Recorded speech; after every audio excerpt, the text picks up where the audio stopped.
I call this meeting to order. Welcome to our council meeting for October 28, 2025. In the interest of time, efficiency, and ensuring that everyone who wishes to address the council is given the opportunity to do so, the following will apply to all comments made by the public. Each speaker will be permitted 3 minutes to address the council. Thank you for participating in your local government. Today's invocation will be given by Police Chaplain James Pegging. I did not see him. But I see a pastor out here in the audience. I don't want to put you on the spot, but Pastor Bromfield, you mind doing the invocation for us, please, sir? Come to Thank you. We're good. Father God, we thank and praise you for this day. Your many blessings bestowed upon us. Thank you to the mayor and the councils as they meet today. God, be in control. We know that we look unto you to guide and protect us. We just thank you for your protection. Thank you for the police and they protecting us and keeping us, and your angels encamped round about us. So I pray that you're blessing upon this meeting in Jesus' name. Amen. Amen.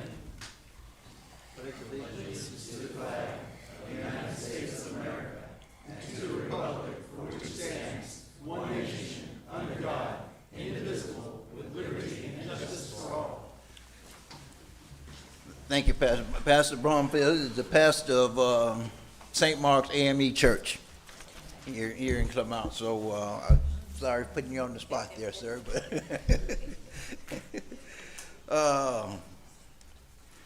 no. Okay, wow, we're going to move right on. Next item is public comment. Anyone who wishes to address the council, please come to the microphone and state your name and address. And this portion of the meeting, this item is only for items that are not on the agenda. In the interest of time, efficiency, and ensuring everyone that wishes to address the council, the following will apply. To avoid disruption of the meeting, speakers should avoid inappropriate language, personal attack, derogatory statements, and direct all comments to the city council. Everyone is requested to be respectful of each other, even when we disagree. This is public comment. Anyone wishes to talk about anything that's not on the agenda may come to the microphone, state your name and address, and have 3 minutes.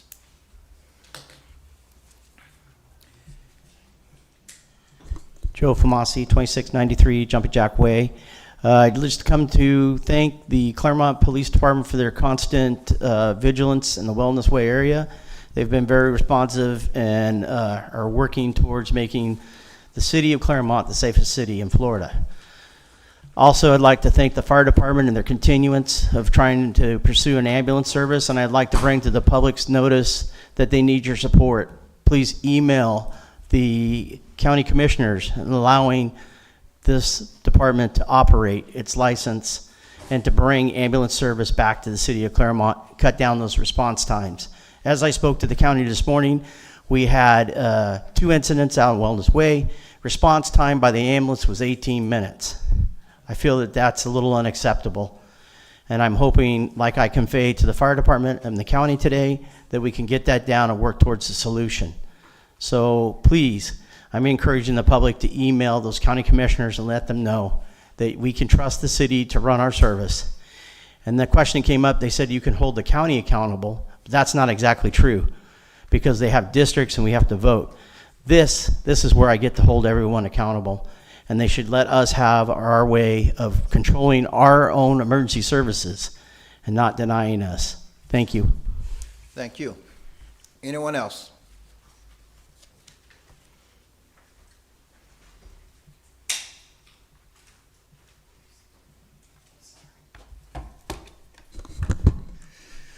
Farmer Banks Helfrich, Clay Road District, South Lake County. Farm tip of the day. You can put in the quintessential fruit/vegetable now. The tomato, this is the best time for it to grow. A couple of hacks. One is once they start having brown leaves, you can clip off the leaves, put them down on the ground, they become fertilizer. 2, Everglades tomatoes are actually native of the Everglades, which are Florida, and they will grow like weeds in Florida. And also, the one other thing, they do not like the humidity, so they'll grow until about June, possibly July, if you're lucky. Mayor, council, distinguished guests, What is the fundamental right of our republic, constitutional republic, representative democracy? Is it the right to speak? Is it the right to assemble, the right to worship whoever or whatever we want to worship? Is it the right to bear arms? Is it the right to vote? The fundamental right is the right to vote, because without voting, we have no representation, we have no voice, and we have no democracy. So what can we do as individuals, as citizens, to make sure that our right to vote continues? First thing we can do is we can make a national holiday for voting. The first Tuesday of November, celebrate voting, celebrate the engaging in our government. Second thing we can do, in Australia, they actually fine those who do not vote. In America, we fine those who do not pay their share of taxes, and I'm pretty sure most of us can agree that voting is more important than taxes. Mm-hmm. The other thing we can do is those who say, my vote doesn't matter, that's why I do not vote.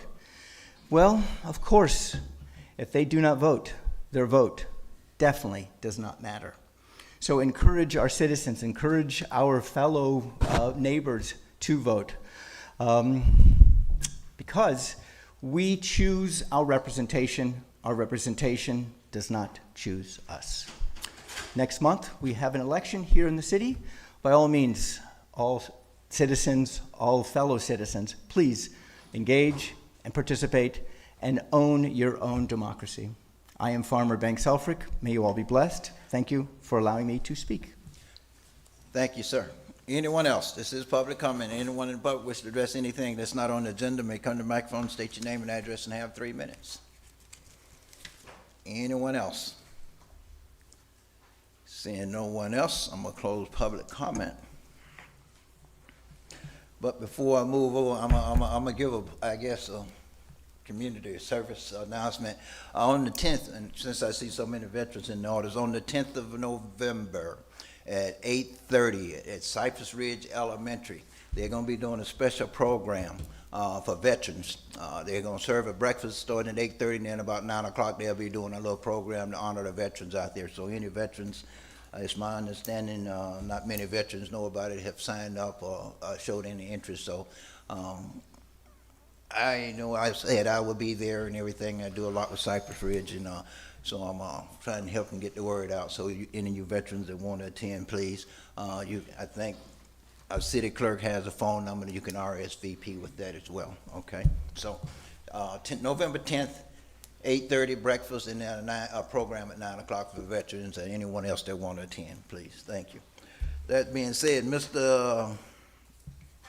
Van Wagner, do we have any changes on the agenda? One change, number 8 is being pulled from the agenda. It's being pulled? Okay. Is that it? That's it. Okay.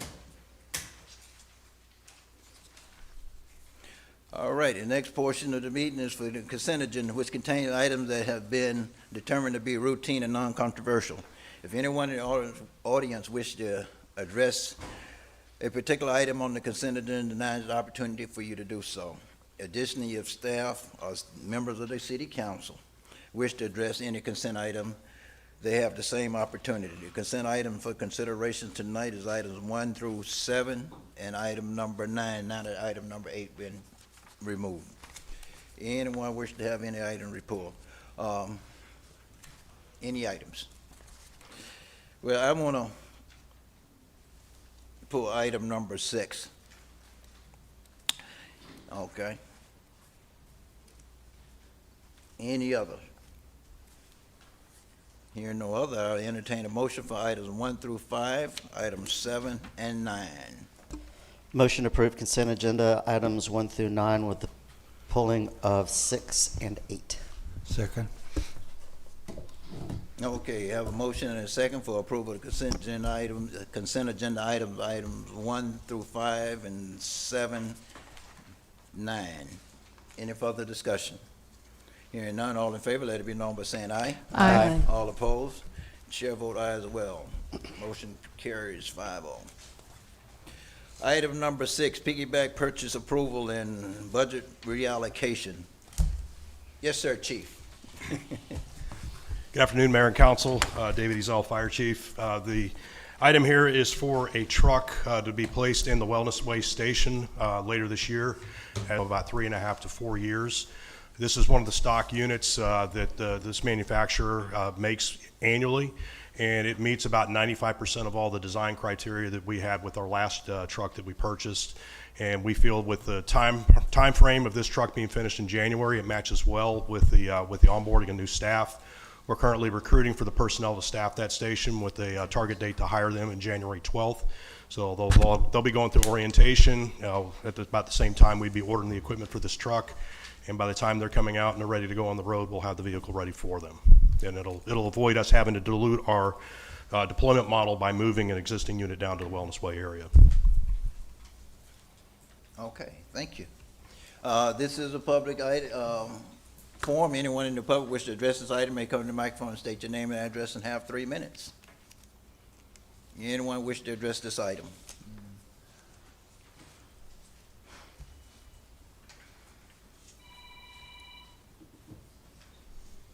I ask you approve this item. It affects our area down there. This helps mitigate the danger down there in our area, so I hope you will pass it. Thank you. Thank you, sir. Anyone else? Anyone else? Seeing no one else, I close public comment. The reason I asked for this to be pulled, and not that I'm a support this item, but we talking about 1.6 million, almost $7 million for an item that's never been discussed in public. Okay, and I wanted to get some public feedback. If anybody in the public had anything they wanted to do discussed on that, I felt like we needed to be able to pull it and give public a chance to discuss this item. I do know I'm in support of it. And I know we do have the funding. My only real concern with it was where we're gonna house it. Okay. Actually, Mayor, if you'd allow me, we do have a representative from Olympus here. Okay. They can probably talk a little bit on the temporary site that we've been looking at. Thank So you. if I can have Yep. Michael Carroll come up.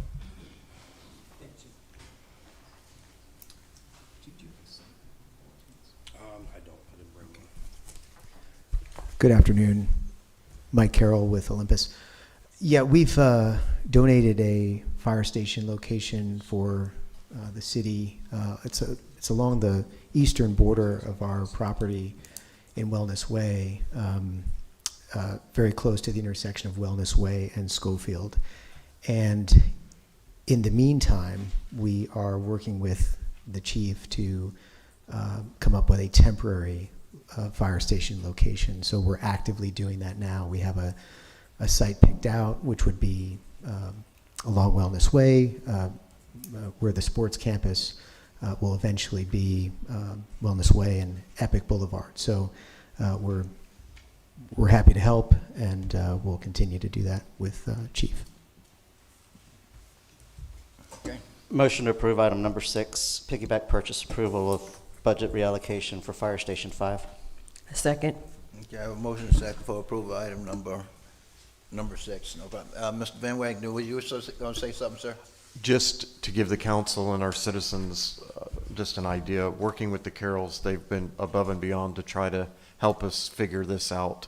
And I really, really appreciated their heart to help the community. And I just want to make sure I go on record letting you all know I'm not twisting any arms or anything. They're doing everything they can to help us willingly. And if I could just add one thing, the goal with that temporary site is to have it ready by end of year. With the upcoming build that we've got on our fire station number 2, we are looking to move one of the units out of that station down to the Wellness Way area ahead of having the personnel available to staff an additional unit.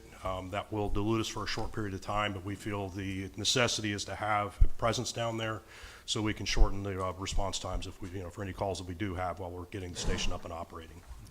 Okay, thank you. And let me echo Mr. Van Wagner's words as well.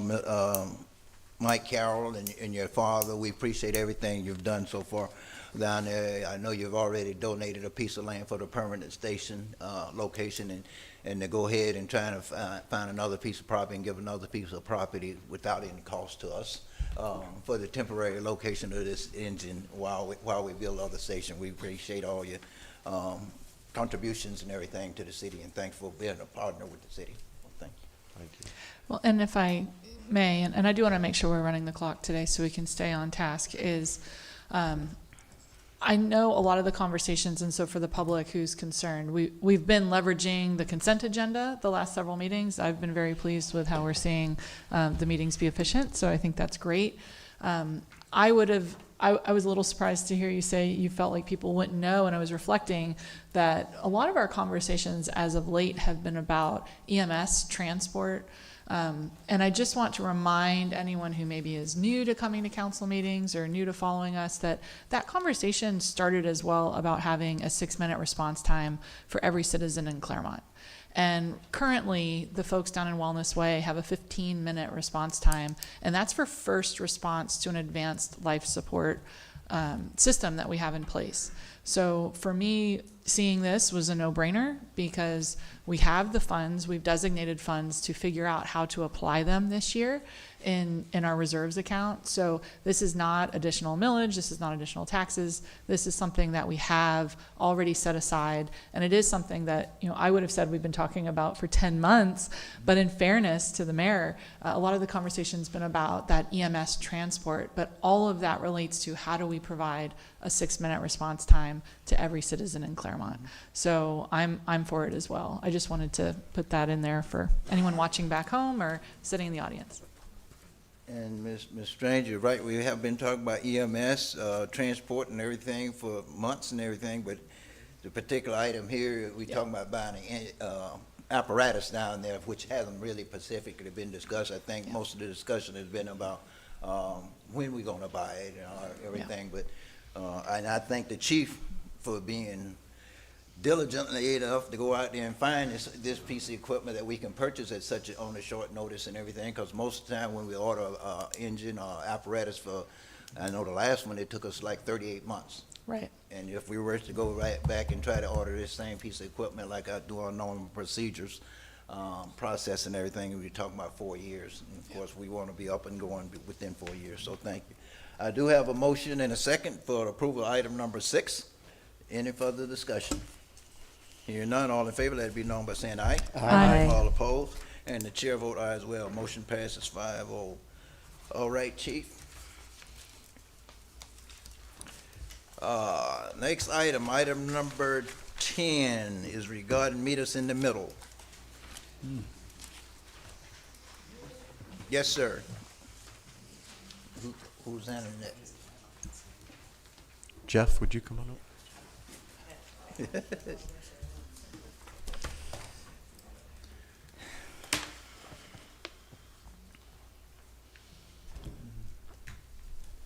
Good afternoon, Mr. Mayor, Council, Mr. Van Wagner. My name is Jeff Powell with Powell Studio Architecture, 713 West Montrose Street. I've got some presentation here to work with you through and to follow up with us from our workshop of last week. So, oh, there we go, sorry.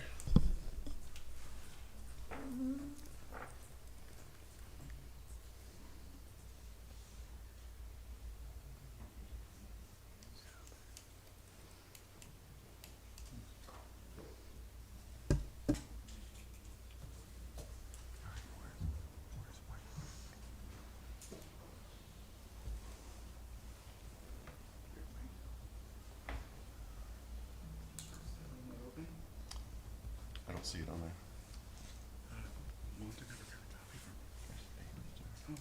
There it is. Bear with us 1 second. Okay. One moment, please.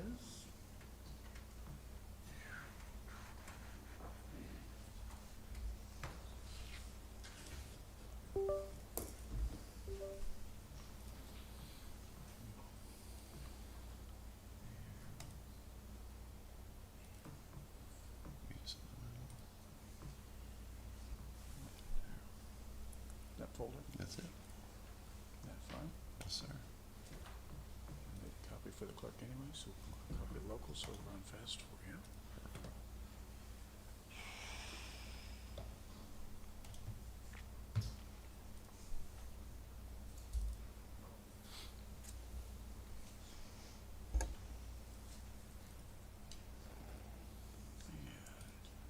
There we go. Thank you, sir. Appreciate it. Sorry for the dead air. Apologize. Following up to our workshop last week where we just gave you an update on Meet Us in the Middle, the components of Meet Us in the Middle, and the Veterans Memorial. Today I wanted to follow up with you on some of the discussions and questions, and then you have some action items I believe that you are looking to move forward with. To just I'm not going to belabor it because I know that everybody's seen this before, but just kind of give everybody a quick refresh. This is our overall master plan for the site, our conceptual master plan. It starts with Meet Us in the Middle Plaza to the left, which is the midpoint of the Coast to Coast Trail, which we all know, and it's aligned with 8th Street. Working to the right, we have a reflection pool and lawn on the lower level, and the trail is along the upper level along Osceola Street. And the new addition that was made in the last several months is the Veterans Memorial here, which is a part of our discussion. The Veterans Memorial was added and aligned with the Live Well Foundation's grant donation for the tiered seating area. And we felt that that was a positive location for it based on the ability to have meetings and organized events there, and then also a first responders memorial that flows right into it over here to the east. Obviously, we have our pier and gazebo, which gives a promenade walk along the waterfront out in there and offers fishing opportunities. And then it extends out into a breakwater dock where fishing can also take place and allows for parallel parking of boats and also the floating dock systems with personal watercraft. Just to kind of reiterate how this design came about, it was originally aligned with the master plan from 2015, which showed that the art walk would continue down through past Sun Creek Brewery down to Osceola Street. It allows for an axial relationship between Art Walk and Mineola Avenue and Montrose, extending the view from downtown to the waterfront. We located the gazebo as the terminus point at the end there to kind of be the cap on the cake there. And with the potential acquisition of the De Hoyos property that you guys are considering right now, this may be a prime opportunity to take advantage of that.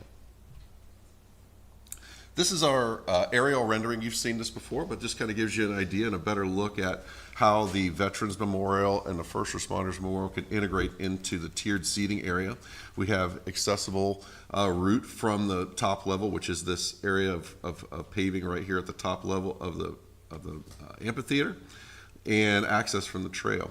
The trail will spur up, but we're going to extend that ramp out a little bit to make it so it's a little bit more easily traversed. Right now it's very steep hill to climb, and what that'll also do is spur the bicycle traffic from going through Meet Us in the Middle up around the trail to continue on past through Victory Point.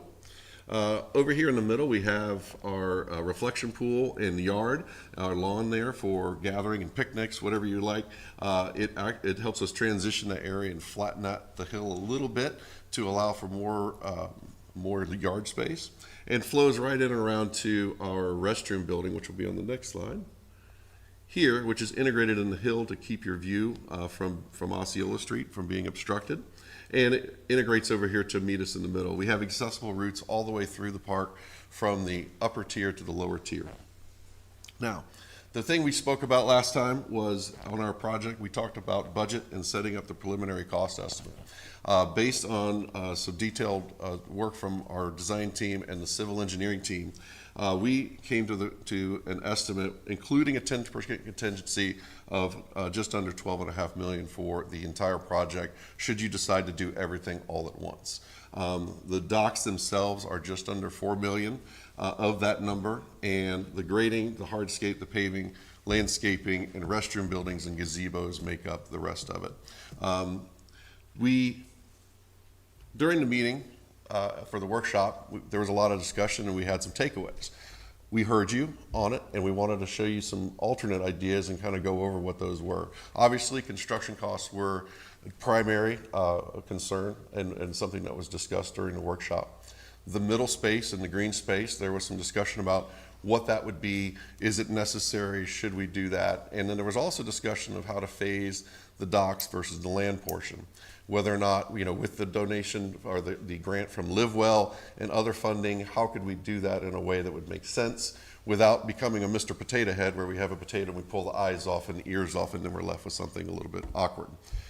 We also talked about, Mr. Howard brought it up, about relocation of the restroom to get closer to the amphitheater to complement that area, as that is tied to the Live Well grant. So what we did is we wanted to show you an alternative idea that might build upon it, just to give you some food for thought. So this is an alternate plan concept. Essentially what we did was we shifted the amphitheater and the Veterans Memorial and aligned that with the art walk, leaving everything to the east to be grass space and open, and tying the axial relationship of the future art walk into the Veterans Memorial, straight through the tiered seating, and then with the terminus of the gazebo as we originally designed. It worked out where the restroom building is located right here, with immediate access to the amphitheater and the Veterans Memorial, and also meet us in the middle. The gateway still on 8th Street is still intact. And we still have the promenade over the water with fishing activities and docking facilities. So looking at that, we did a detailed analysis of this one to see what could we do to get the budget down into something that may be more palatable. This eliminates some of the needs for underground retention.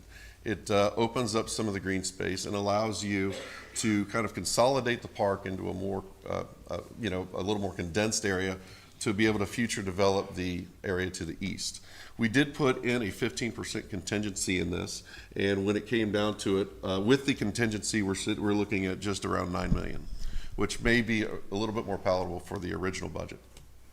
But we wanted to come back to you today and say, what's next? There's two concepts, and I know that there'll be some questions, and we'll discuss this in a minute.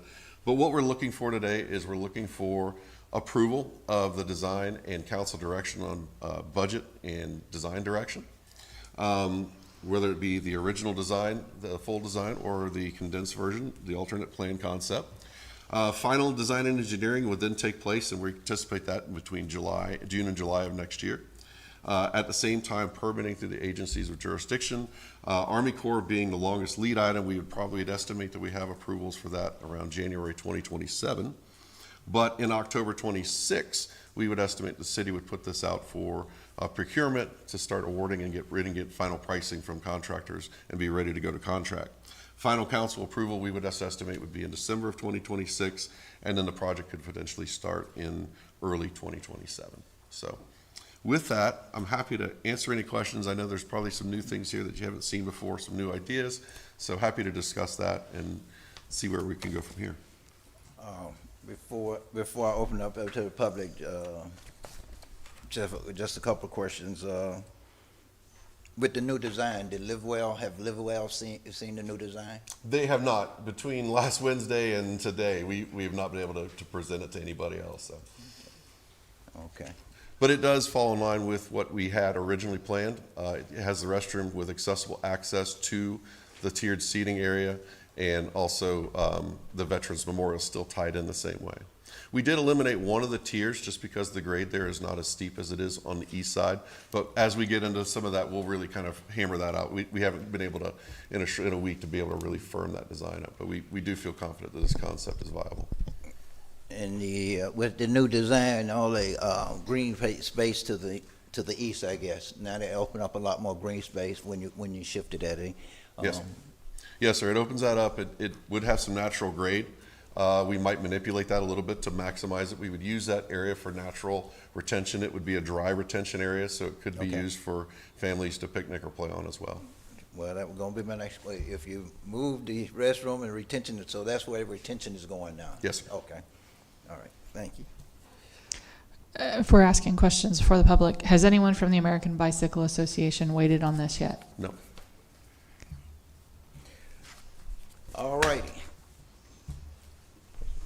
If we have any more questions, Mr. Powell, we will call you back, but at this time, I'm gonna go ahead and open this up to the public for the public comment. This is a public forum. Anyone in the public wish to address this item may come to the microphone, state your name and address, and have 3 minutes.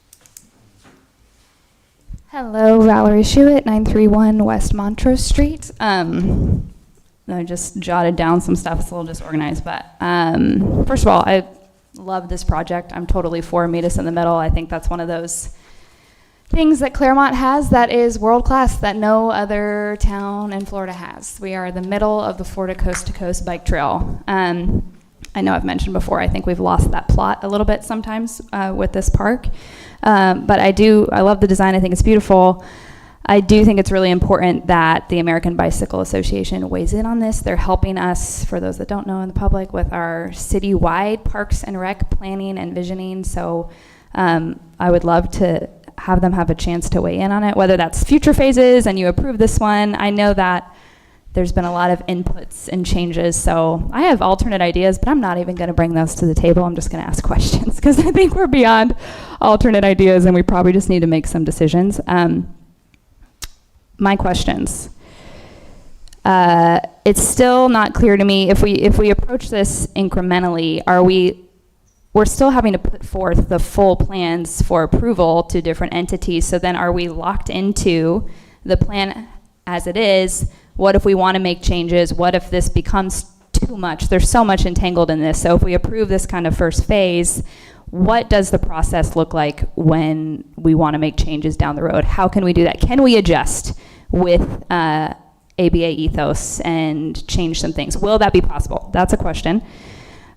Please be aggressive, I think, in that line of questioning with what you approved today, because I would hate for us to be painted into a corner.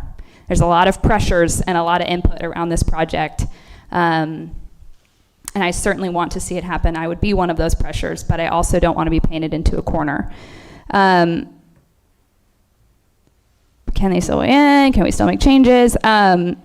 I've heard from the public that the fishing pier is really important and historic, and I agree. I think that's a beautiful part of this park, and it brings community together. But then we've tied it to the docks, which is the most expensive part of this project. If we want to get are we going to hit a pressure again when it comes time? The public really wants their fishing pier. Well, shoot, now we got to find a way to fund it attached to these super, super, super expensive docks. That's another question I have. Is there a way to disentangle those things? What state funding options are out there? I haven't actually heard much talked about with that for this, or county or tourism board stuff. What kind of, that could help, like that could help us get there, but I have not heard anything about that in this process from the city.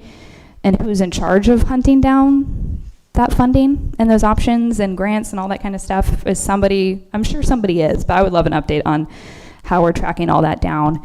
And I'll finish with this. My biggest question is, we're doing this incredible planning for Parks and Rec for a whole city. And are we compromising our ability, maybe we're not, are we compromising our ability to act on some of that planning, which is noble. It ensures equity and access for children and families citywide to parks and to quality parks. That is there's a lot that's noble about this. There's a lot that's noble about that. And that is a big question on my mind that I want to make sure that we can fund these improvements and these beautiful plans citywide as well. Thanks. Thank you. Anyone else? This is a public forum. Anyone in the public wish to address this item may come to the microphone, state your name and address, and have 3 minutes.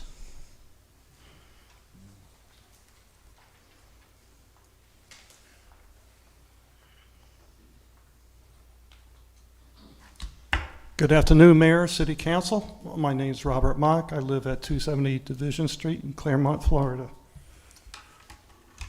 There is a power for change greater than the community discovering what it cares about. Now let me read that again. There is no power for change greater than a community discovering what it cares about. That's by Margaret J. Wheatley. In January 2025, the Live Well Foundation presented the City of Clermont with a substantial $1 million grant. Many of the council members were there present for it in support of groundbreaking Meet Us in the Middle project. This grant will provide necessary funding for development of the Live Well Foundation's portion of the grassy tier area, which will serve as educational, recreational, accessible hub of the project.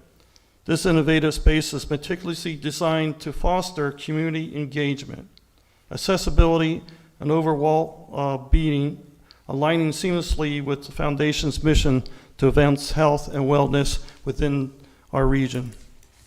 Their vision states that they want to ensure the community of South Lake County, Clermont, experiences superior quality of life through promotion of improved health and wellness. Their unwavering commitment lies investing in the well-being of our community, both today and for the future. The Foundation's investment returns are simple, yet profound: enhance health and wellness of life.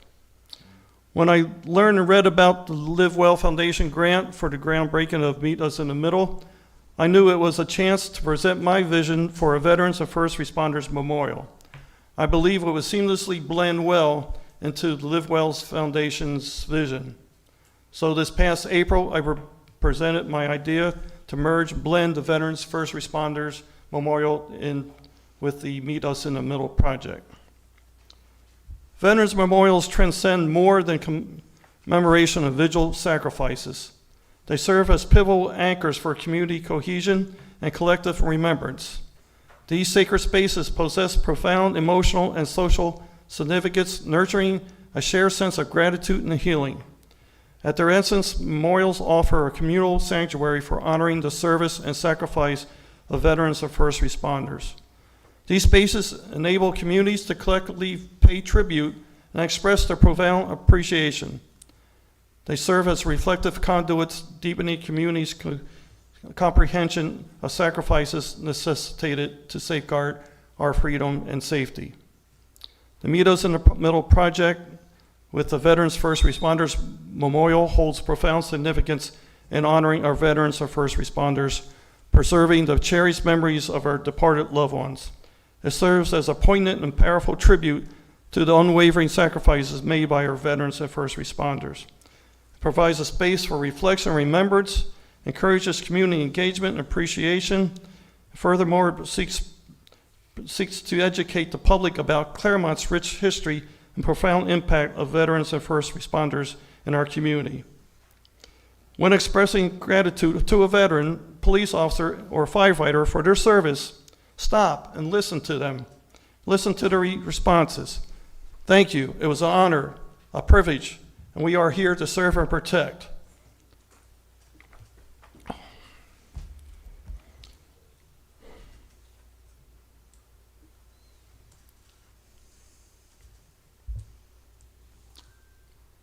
Or you'll hear, you and your families were worth the sacrifices. How are you going to honor them, with words or action?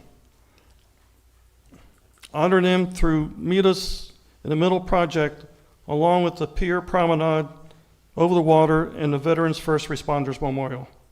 Are they not worthy of such a tribute? So, as the beginning, what has the city of Clermont really discovered about what it cares in our Clermont community?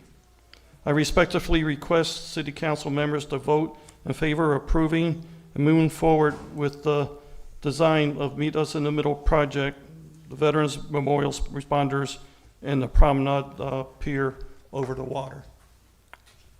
Thank you. Thank you, sir. Anyone else?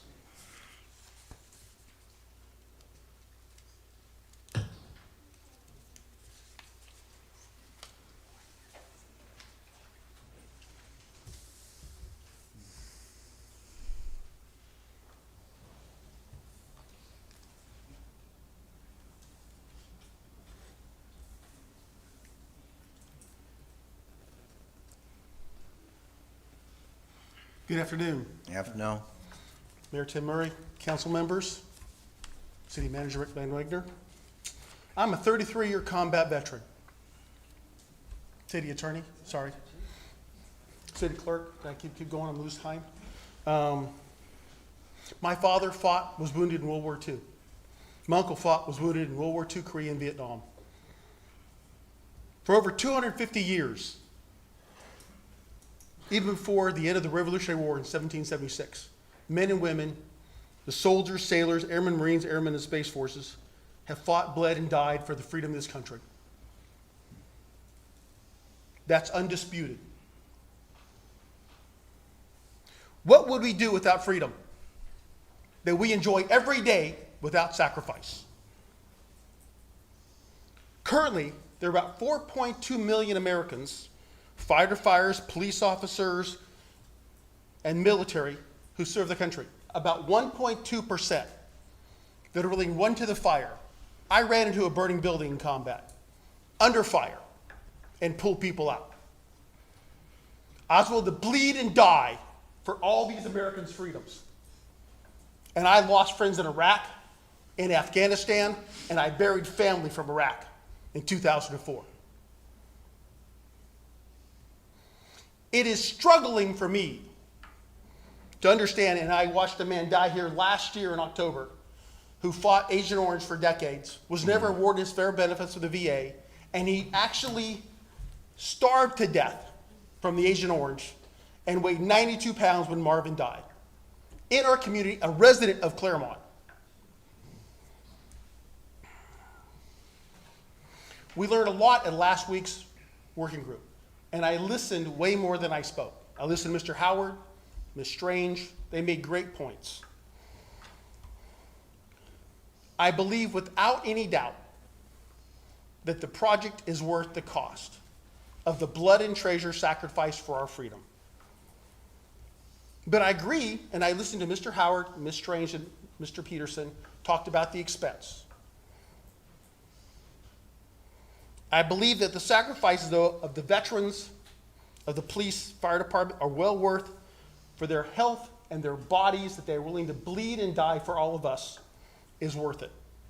But in consideration, the point Mr. Howard made was about the floating docks, and he knows way more than I do. So I'm willing to sacrifice that to lower the cost of this project, because you make great points, Mr. Howard. But we accept that the floating docks should be added easily, but the Make Us in the Middle project, the veterans, the first responders, that's one package to me with the pier. 42 years ago, this month, I landed in Beirut, Lebanon, when they're still pulling out the 241 service members from the 21st MU and some of my friends who died. It was my first combat tour. I had to go into a building that was bombed and rescue people and pull out the bodies of 4 children. Nobody was there for that. That was my task. To try and put little arms and little legs and little hands back together again. Yes, me and my friends had post-traumatic stress from all the horrible nightmares that I saw human beings do to other human beings. Those that fought in Vietnam, horrible stuff. Iraq and Afghanistan, horrible stuff. We, the combat veterans who chose Clermont for our home, God didn't choose me to be born here, but I moved here as soon as I retired. We strongly request the courage to make a decision to move forward on this thing. The last point. My dad served under General Patton in North Africa, in Sicily, and in Anzio. He bled, was captured in North Africa. And General Patton made a great quote. And that quote is, "A good plan executed now, chosen now with the information we have now, everything's got risk, is better than a perfect plan next week, next month, next year, or for me, it's been a decade, next decade." I thank you very much for your service to our country and this city. God bless you all. Thank you, sir.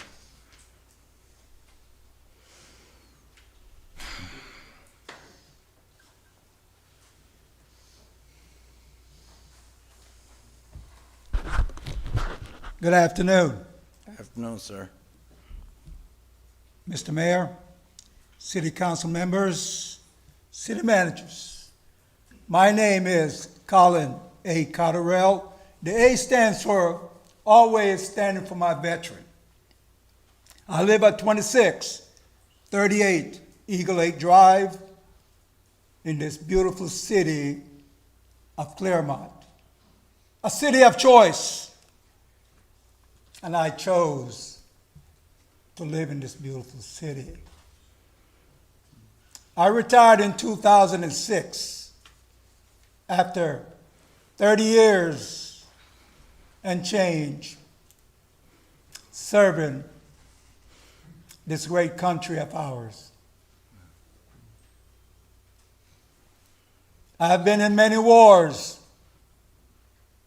I've seen many of my military service members died in battle. I see many wounded. I've seen many comes back home suffering from PTSD. I've seen many migrated into the woods because they feel their government gives up on them after serving all these years. In 1775, a great Marine, Samuel A. Nicholas, decided, after serving many years in combat and seeing our service members coming back home, didn't know what to do. He said, you know something? We need to form something. We need a strong fighting force. United States Marine Corps. And the United States Marine Corps was born in 1775. So 250 years coming up November 10th, we've been serving this great country. We haven't turned our backs on our fellow Americans. Because when the commander-in-chief said, we got to go to combat, we're going to pack up and go. We don't ask questions why. We pack up and go. So my heart always going to be for my fellow veterans. And when we look and we see that beautiful picture of meet us in the middle, and we're going to have a veteran memorial park, our first responder memorial park. All we're asking for is for a little bit. I've traveled throughout the United States. I see what a veteran park looks like. And when I stopped and I said, you know something? This is what our park's supposed to look like. But are we going to get the vote? Are we going to get the vote? So that way, our veterans, when they come back and they want to come to a city of choice, a city of champions, and said they're going to choose Clermont, but what are they looking for when they come here? Are they going to have a park where they can go to? Are they going to have something when they go? They're going to say, no, I didn't serve for this. I deserve better. I spoke with a Marine today that been through surgery, get his heart opened up 5 times. And he said, Colin, do me a favor before I pass on. When you go to this council meeting today, just ask them kindly, give me something so my wife can push me in that park so I can look around and say, I deserve this. I deserve this. I served for this. Agent Orange ate my body up, but I deserve something better than what we have right now. So we're going to ask you for your votes. We don't beg, we ask. So when you decide to vote on this great project, remember our fellow veterans. I know Mr. Mayor served. I don't know if anyone else of you serve up there. So we know how to bleed. We know how to serve. We know how to give back. So we're asking you today to vote yes for this great project. Anyone can put something to paper. It looks good. But once you turn your back and walk away, is it going to come to fruition? I thank you. Thank you, Sergeant Major.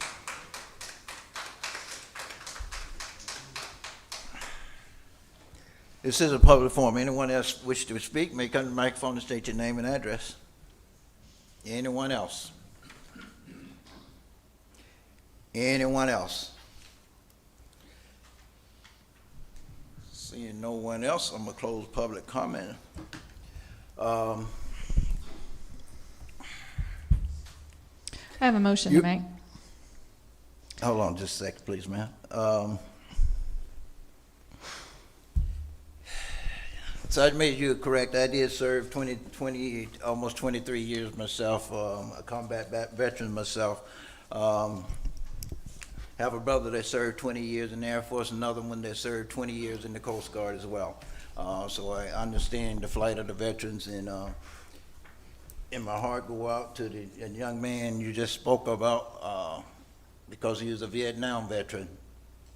And as most people have heard me say before, Vietnam veterans have a special place in my heart because of what they went through over there, and what they're dealing with here. I don't know not one Vietnam veteran that basically isn't ill or sick today. And okay, what they went through. This project, I'm looking at the, Mr. Powell, the new rendition. One of the questions I heard was, will this allow us to make changes in the future? I like it. I'm okay with the new concept. The cost came down, because to me, not only the Veteran Memorial is important to me, but the pier as well. The docks is very important, because that's where this project started at, with the docks. Okay. And I'm saying to my fellow council member, I have no problem with the new rendition he gave. We've given $1 million by Live Well Foundation, and it's my understanding we also received another $1.5 million from the state. So that's telling me this project is catching the eye of everyone, and it's a pretty good, must be a good project, because the state have already chipped in $1.5 million as well. And I think, if I'm not mistaken, on a legislative request in January, we're gonna ask for another $1 million. And now, with the price tag I just saw of what, 9.2 million, that's with a 15% over cost, so it may not even be 9 million. I know we got $7.9 million in our recreation impact fee funds that we can draw from. I'm saying let's take, I don't have no problem drawing $5 million out of that. There's still leave money with recreation impact, some money in the recreation impact fee for other things later down the road, and that fund is still growing. And I know we're also sitting there with another $12 million sitting in the fund balance. That's excess fund balance. So we can make up the difference. We got $5 million from the recreation impact fee, and another $2.5 million. That's $7 million. We're only looking at about $2 million or so from the fund balance, and that'll leave you quite a bit. So I'm asking this fellow council to go ahead and fund the whole project, because one of the other problems I saw with the project that Mr. Powell did not mention was the fact that it's going to take some time to get the approval for the docks to be done anyway. But until we approve the whole project, we cannot go out and start asking for the permitting and everything on the dock. So let's go ahead and fund this whole thing and get the funding done, and we can piecemeal. We're gonna have to build it in pieces anyway until the docks is ready. So that's what I have to say. So I've got some questions. Yes. I mean, if you want to go with your motion, you can. Yeah, but I mean, I'm not ready to vote on it until I have my. We've had quite a few hours of this conversation, and I do consider myself a patriot. I am not sitting here willing to prioritize one park, anywhere in the city, over every other single park, child, family, mother. I don't think that the gentleman who spoke would want the impression to be that they are more important than the people that their fellow soldiers died to protect our freedoms. And when we start talking about park and recreation impact, we're talking about children, families, mental health, people who need to get out into nature, people who need to go enjoy our lakes and our hills and our trees. And so some of this is a money conversation for me. Some of this is we've just hired the best parks designer and community designer in the world, and we are cutting those people out of this conversation. We're just cutting them out. We're rushing as fast as we can so that they don't have time to organize and have any input on this conversation. So my motion is that we already have identified $2.5 million in funding. We've already allocated $1 million in our general fund towards this project. I move that we designate $3.5 million, $1 million of which would come from the general fund, that we require the American Bicycle Association to weigh in on this, provide feedback, notes, so it can be edited to support the Meet Me in the Middle concept, which is what it's called, that we leave off for the time being the West Piste installation so that we have time to figure out what that looks like with a focus on the tiered space. With respect to the Veterans Memorial, I don't think this is what the veterans deserve. I think they deserve much better. I don't think it's appropriate to turn your back on the American flag when you are honoring veterans or America. I think that is not good. And I don't think that asking people to stand with their back to the lake to look at the flag is appropriate either. I think that the Veterans Memorial should either be at the bottom of the tiered space so that it can be seen while people are sitting on the tiered space, or what I request of this council is that we fix the boondoggle that we call Victory Point, rename it, rebrand it to Veterans Park, and use every board, every wall, every pathway, and every brick in that entire property to honor the veterans of Clermont.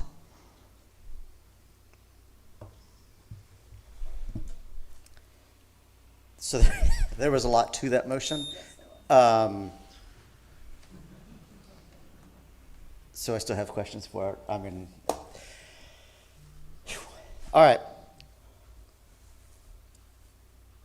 Jeff, you and I have talked about this before, and I think there's a lot of things that are being conflated with respect to the floating docks and the pier. Floating docks and the pier, the floating docks are not outweighing the cost of the pier. The cost is the pier. You and I have had a conversation about the breakwater. I really need you to come back with value engineering on this entire dock system.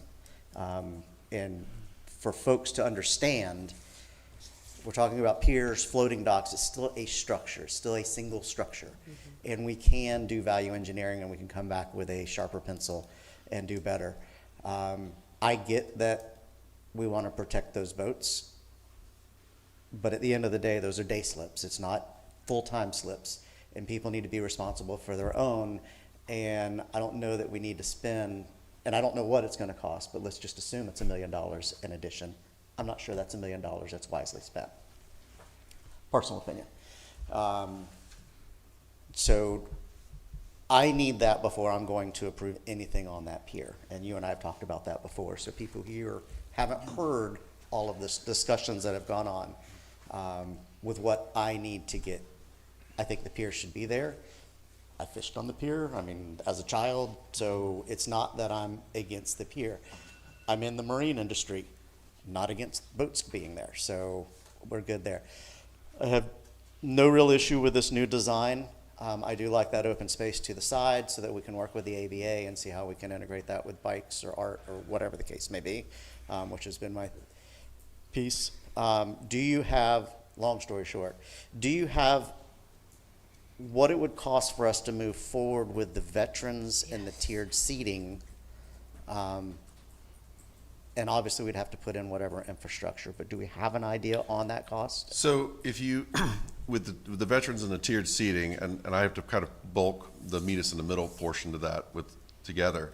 If you take out the docks and the gazebo and the breakwater, that's what we're left with. So if you take 4 million out of the 9, we're roughly around 5. So we're still at 5.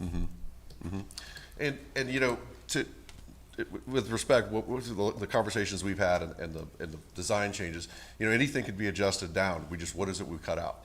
You know, do we reduce the slips? Do we reduce the width of the walkways? All those things are still, and can still be on the table. You know, the actual structure of the pier itself is the main cost of it. Of course. The breakwater is roughly about $250,000, but probably $1.25 million of that is the actual pier itself, so. So that's where I run into my issue, is that we do have $3.5 million, and I have zero issue with putting that forward and moving that part of it forward. But I do want to hear from ABA, and I do want to hear from DPZ on what else we can do with this, and I think that this design gives us that ability. So I'm not sure if that gets you where you need to be. Like I said, I can move forward with that $3.5 million for that central part minus the pier structure until we get a value engineering on that. But I'm not going to vote on anything. Full stop. I'm not going to vote on anything until it's been value engineered. I don't care what it is. I mean, that's how we end up paying $600 per square foot, is because we're not watching our dollars. We're not minding the store. We have to mind the store. That's how we get more projects done. And the next item on here is the same, you know, you can hear me say the same exact thing on the next item. So I think we're there, but I'm not sure if that fixes you. I have no problem allocating 3.5 million. We already have 3.5 million in my mind. I don't see, the problem is we're being presented with a $9 million project on a $3.5 million budget. So, 100%. I mean, I think we're there. I think that for all intents and purposes, staff can move forward with a $3.5 million park at downtown. The way I understand it, the question is, how much, you know, do we want to add $5.5 million to the budget? My answer is no. I don't want to add $5.5 million to the budget. I think we have soccer and baseball and tennis and football and softball and basketball that are all going to want some of that money from Parks and Recreation. Excuse, if you don't mind, I'd like to interrupt you. I think our vets deserve that. I think we have soccer, we have all of the other sports. They already have a place to play. Our vets have nowhere. They have a memorial. The soccer and softball and baseball are going to say the same thing about their locations as the vets are saying about theirs. But guess what? At the end of the day, these men and these women are the reason why they get to do what they're doing. Sure. Hello. Yep. Take out a bond and Let me borrow add, against let it. me say this. I hear what you're saying, Ms. Strange, about the soccer and everything, but I guarantee if you go back and look at our budget, we spending over $1 million a year on the soccer fields, ballparks, and everything every year. Yeah. This project been sitting out there for now almost 10 years, okay, without one penny being spent. Now you have a problem spending, okay? But if I'm not mistaken, we just approved for our soccer fields almost $1 million for this year long. Well, every year in the budget, we're spending money on the rest of the park. So we're not forgetting about softball fields. We're not forgetting about soccer fields. No, not at all. And everything. So in overall, I have no problem spending the money now to bring this one area back up to where it used to be, even a little bit better. Okay, so we haven't spent a penny on this meet us in the middle, the pier down there for over 10 years to maintain it. And be honest with you, point blank, I don't care what the Bicycle Association has to do. They have, to me, I don't need their opinion about what I'm gonna do with this park. This is not a bicycle park. Why do I need? It's called Meet Me in the Middle It's of called the Meet Coast Us in to the Coast Middle. Trail. It's called Meet Us in the Middle because it's location. It's On the along, Coast to it's Coast along the Trail. trail. The trail has already been established, okay? And the trail isn't going through this, it's on the outskirts of this whole complex, okay? So, Could I I'm just gonna split- say one No, word? no, I mean, sure, go everybody ahead. else is talking Go away. ahead, go I understand ahead. you guys like to talk a lot compared to me on this end. Yes. So, I mean, Yes. I mean, I've heard from the veterans, and I don't know how it's not touching your heart. Exactly. We're waiting a decade to get this thing done, and we're not, and this is gonna be in flux anyway. So I think today we wanna make a decision, just like Patton said, let's make a decision. Maybe it's not perfect today, but let's make a decision to fund this. Yes. And if we're gonna fund it for the 9 million or the 12 million, this is 3-4 years down the road. So everything's gonna be in flux, but let's get this thing going, I think. So do we you want to can put this discuss ahead it. of We can EMS? discuss and discuss. Is this more Agreed. important to you than EMS? Yes. So I'm going to split the baby on this a little bit because until I have value engineering on this, on a pier, I'm not voting for it, period. I mean, that's how you mine the store. All right. So, We make a hold motion. on, I'm going to make a motion. So I'm going to make a hold motion. on, sir. If I'm mistaken, I had a motion on the floor, did I have I don't think I heard a second. What You was didn't the have a motion? second. Motion was to allocate $3.5 million, with $1 million coming from the general fund, to get ABA feedback and DPZ feedback, I'll modify at this point, to not construct the west side of this project and focus on the tier, and then, in my mind, there's two options for the veterans: either give them an entire park at Victory Point or give them this small space. But if it is this small space, I would put it down on the ground so that it can be seen while you're sitting in the tier.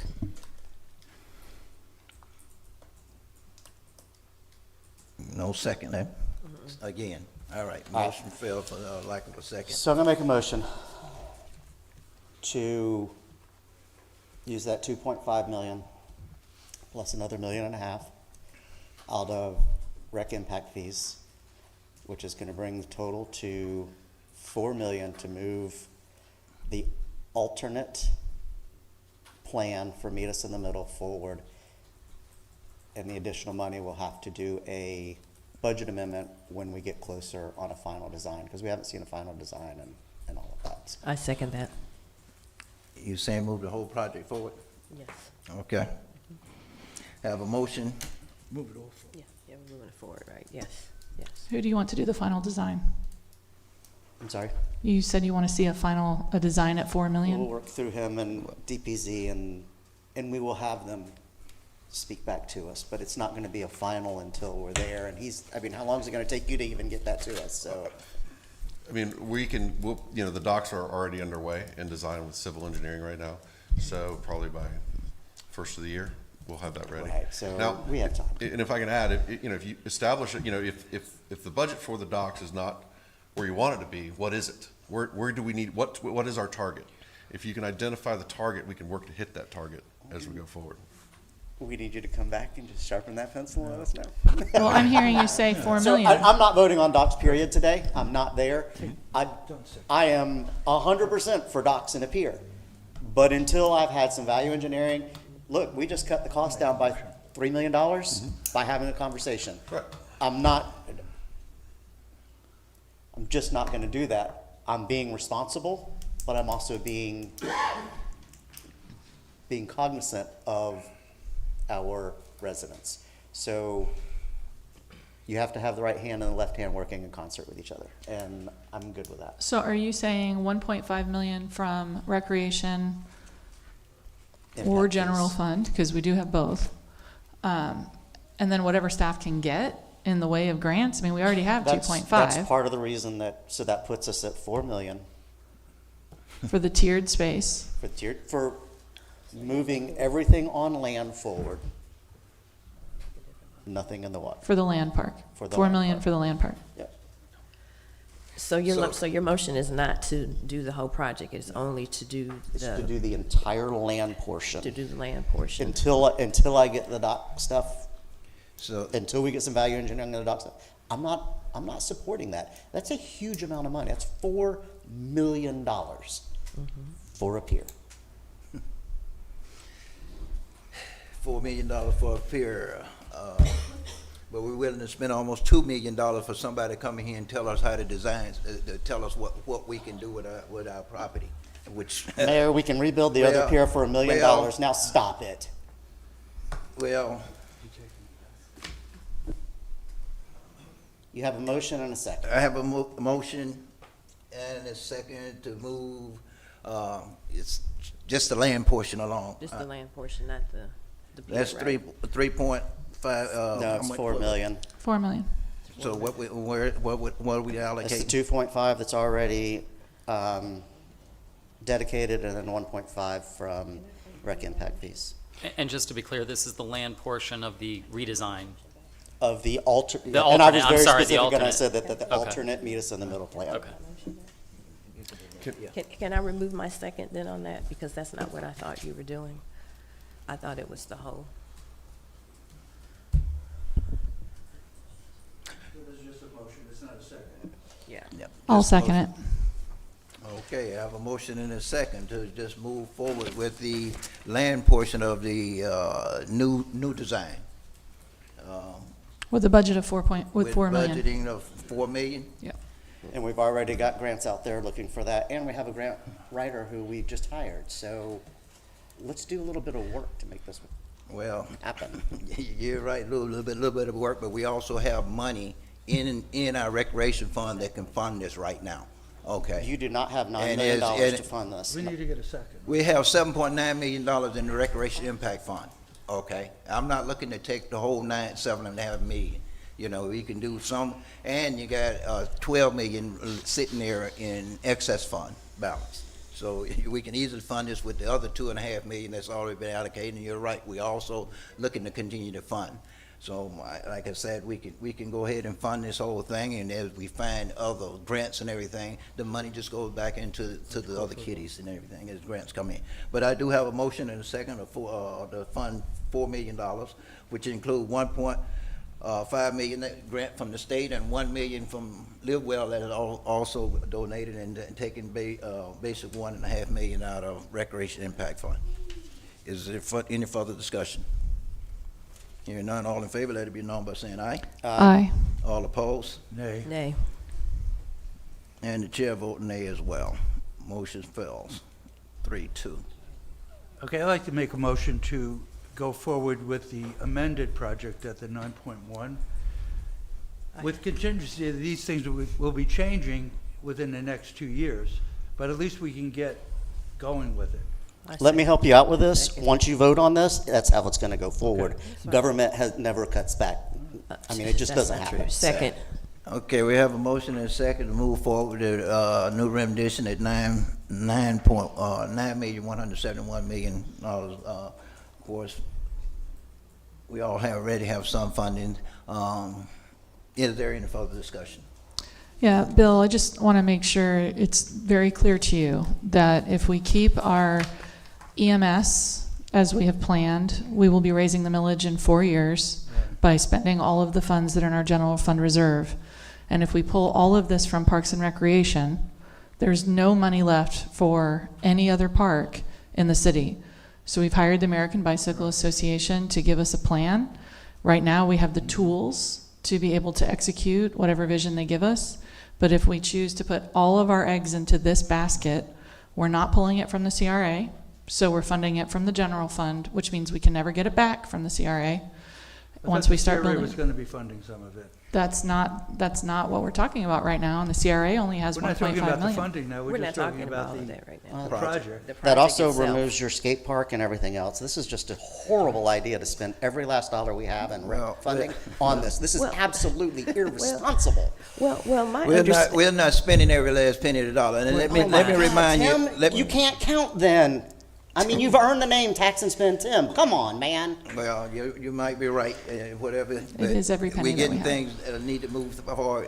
And let me remind you also, we're sitting here talking about trying to fund EMS service out of a fund balance. Bad, bad, bad.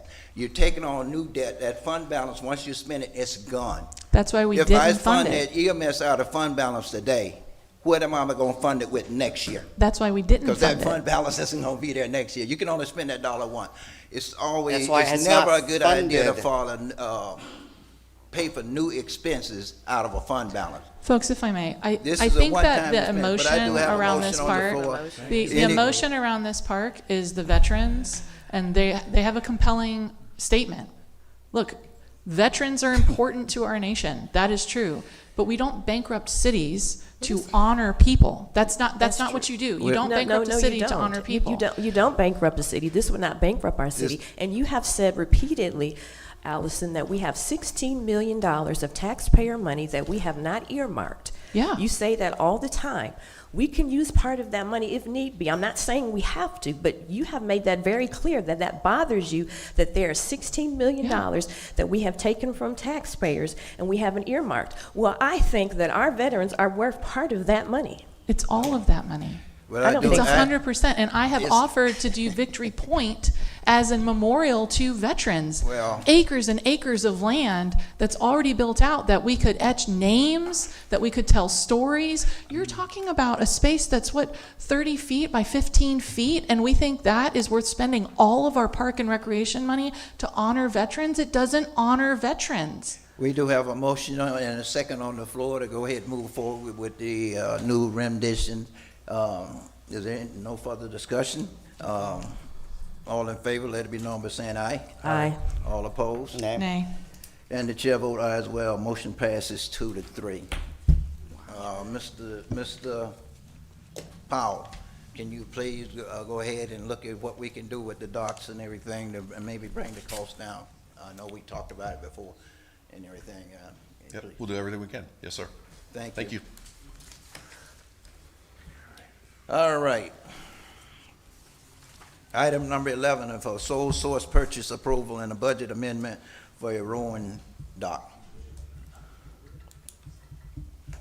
Who's presenting this? Is it Mr. Merriweather?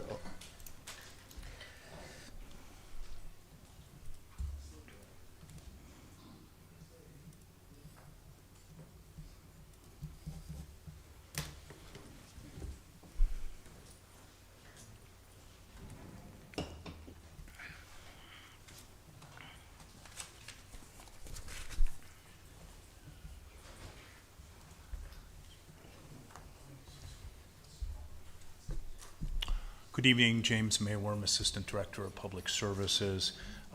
This is a continuation of what we discussed at the last council meeting.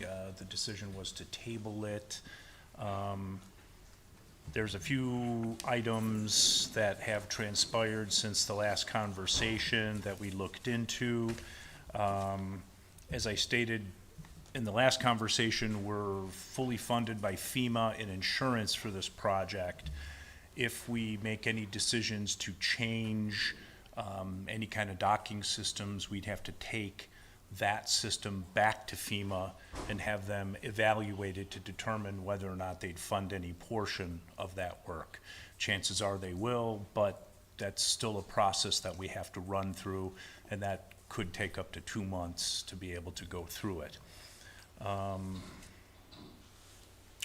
Divers today did find one of the gangways floating, or not floating, but at the bottom of the lake. So we'll be in the process of recovering that, potentially being able to reuse it if it's in good condition. So that would save us some money off the original quote. Did anybody else have any additional questions? So I'm the one who asked to table this. I did get some costs back from, and although it took longer than expected, I apologize that I couldn't get it to everybody, but we can have the docks installed by Easy Dock, which are approved by the Rowing Association. They are used at some of the most prestigious rowing locations throughout the nation, and we can do that for about half the cost, and that's installed. Now, I know that 310 has a little bit done on the seawall and some other, and Stormy couldn't give me those dollar amounts. Right. But we can actually have the docks installed for about half of this price. And they are actually made for floating docks. As a matter of fact, we had a well-known rower in the community who was up at a rowing event. They had 11,000 rowers on these docks throughout the weekend. He said they were spectacular. They work great. There's also a couple other things with the Easy Dock that makes it nice. It's held together with dog bones, and they're fairly long, and dog bones is just a big giant piece of plastic rubber. They can be removed. They weigh 260 pounds, so they could be set on land for storms. They could also be removed and pulled to Lake Hiawatha for storms. And when we do have other groups who are rowing here and the winds, especially during the fall, winter, spring, are coming out of the north, they could actually be pulled around where they do some rowing out of Indian Hills Park. So they could be pulled around there and still be used. So these give us some options. The Easy Dock gives us some options that the AccuDock doesn't. At the end of the day, it's up to you guys, but the Easy Dock is basically the Yeti of docks. It's rotomolded. They are ready to go, and they can move forward with it. And so that would be my suggestion. I'm not a sole source person, and I'm not going to vote for this one. How much were they? They can bring it in for somewhere in the neighborhood of $160,000. This is, were you done, Mr. Merriweather? Unless you have other This is a questions. public forum. Anyone in the public wishing to speak to this item may come to the microphone and state your name and address, and have 3 minutes. Item number 11, sole source purchase approval and budget amendment for a rowing dock. Yes.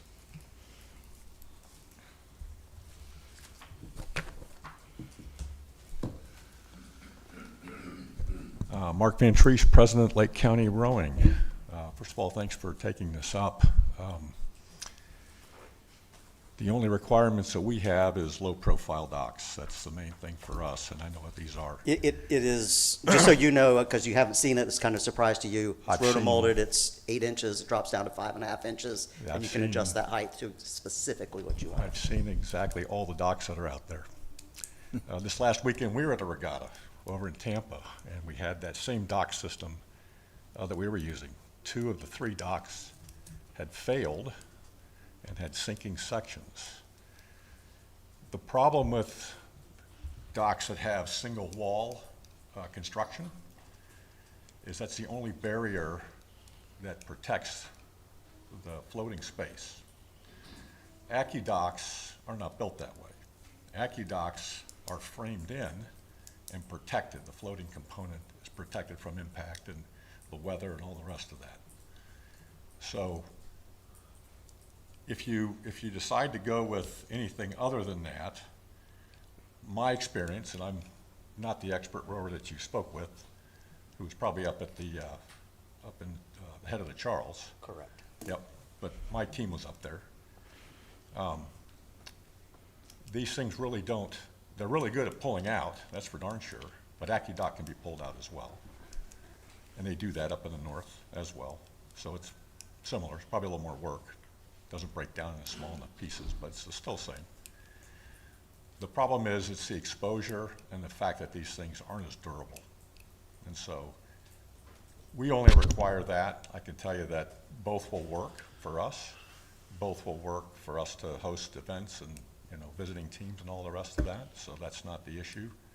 I do know the design differences and I know the impact of that, and I see it all the time. We were at a regatta the weekend before that.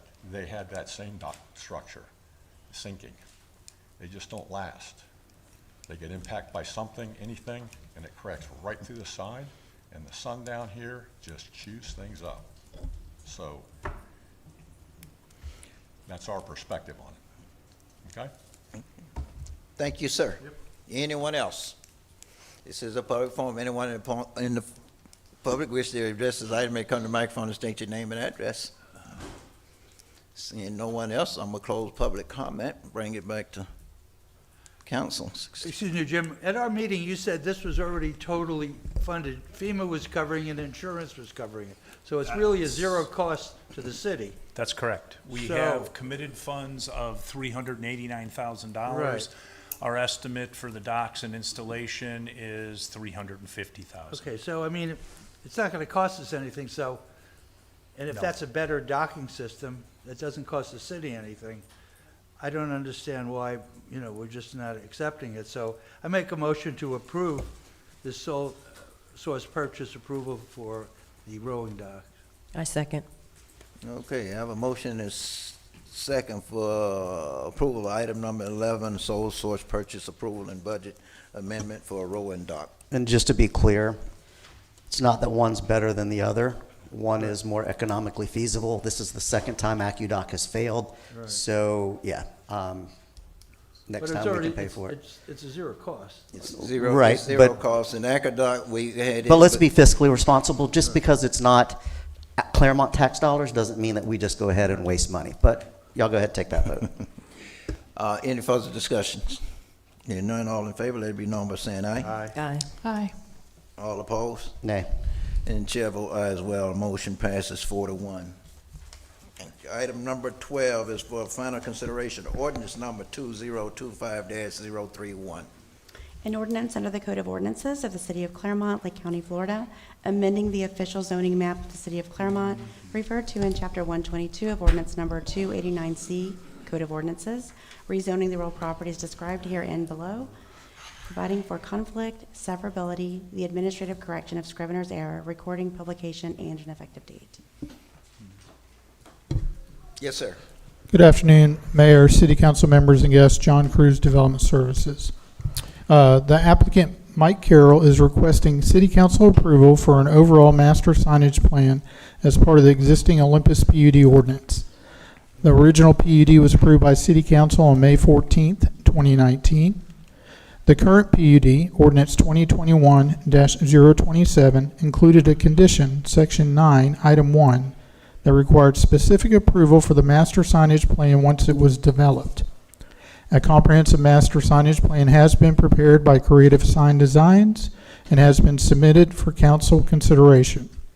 The submitted document is quite extensive, encompassing 87 pages of signage applications within the Olympus development. In reviewing the document, sign specification tables are included that indicate sign type, sign classification, sign location, max height, and much more. It has been noted that all the signs must comply with dark sky lighting rules. The Olympus project is a master plan community that has a unique vision with adopted architectural standards in place. Currently, there's an architectural review board that reviews projects and plans prior to city submittal and provides a sign-off as part of permitting.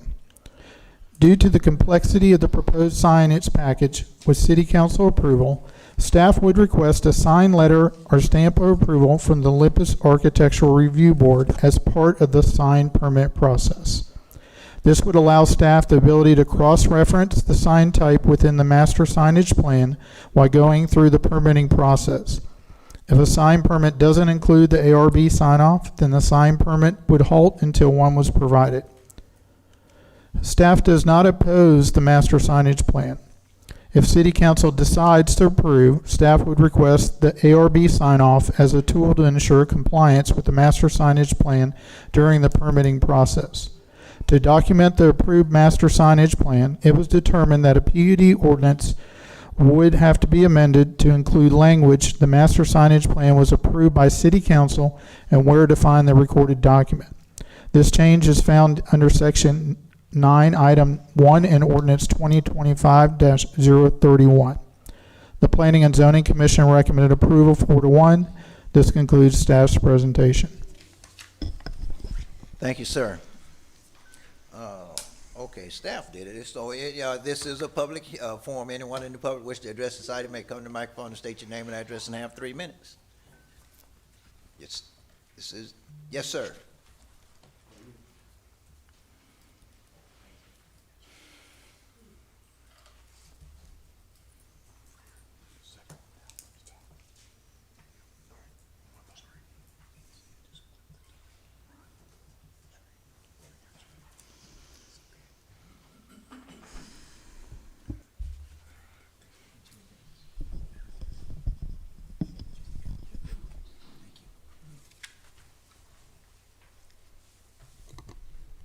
Good afternoon once again, Mr. Mayor, Mr. City Manager, members of the council. My name is Mike Carroll. I serve as chairman of the Olympus Community Development District. That is a special purpose unit of local government. And I'm here today on behalf of the Olympus project to present to you our comprehensive signage program for your review and approval. I'd like to begin by thanking city staff, particularly Mr. Cruz, for his review and his comments. So at its core, this signage plan fulfills a requirement of the Olympus Plan Unit Development, or PUD. It ensures a comprehensive, high-quality signage and wayfinding system that reflects the scale and the vision and the identity of Olympus. We've assembled a great team for this effort, led by Brian Wheeler, our senior land planner, who is here today, and Creative Sign Designs, the premier sign design and production firm, with a portfolio that includes some of the top resorts and theme parks and sports facilities and entertainment and commercial environments in the state. The purpose of the signage plan is to provide a unified visual language across all the various components at Olympus, from our Wellness Way, perimeter monuments, and roundabout markers to the sports campus and other zones. Each sign family reinforces a sense of place that guides residents and visitors very intuitively through the campus while maintaining consistency and quality across all the various zones. So I will walk you through a selection of the pages in the plan. I am not going to walk through all 87 pages. And any detailed technical or material questions can be addressed to our team. I'd also like to highlight, as John mentioned in his remarks, that the Architectural Review Board will play a key role in facilitating and assisting the city's review process. And furthermore, the Olympus Property Owners Association will serve as the primary enforcement mechanism on the ground to ensure ongoing compliance with the signage plan. So I'll start here at page number 2.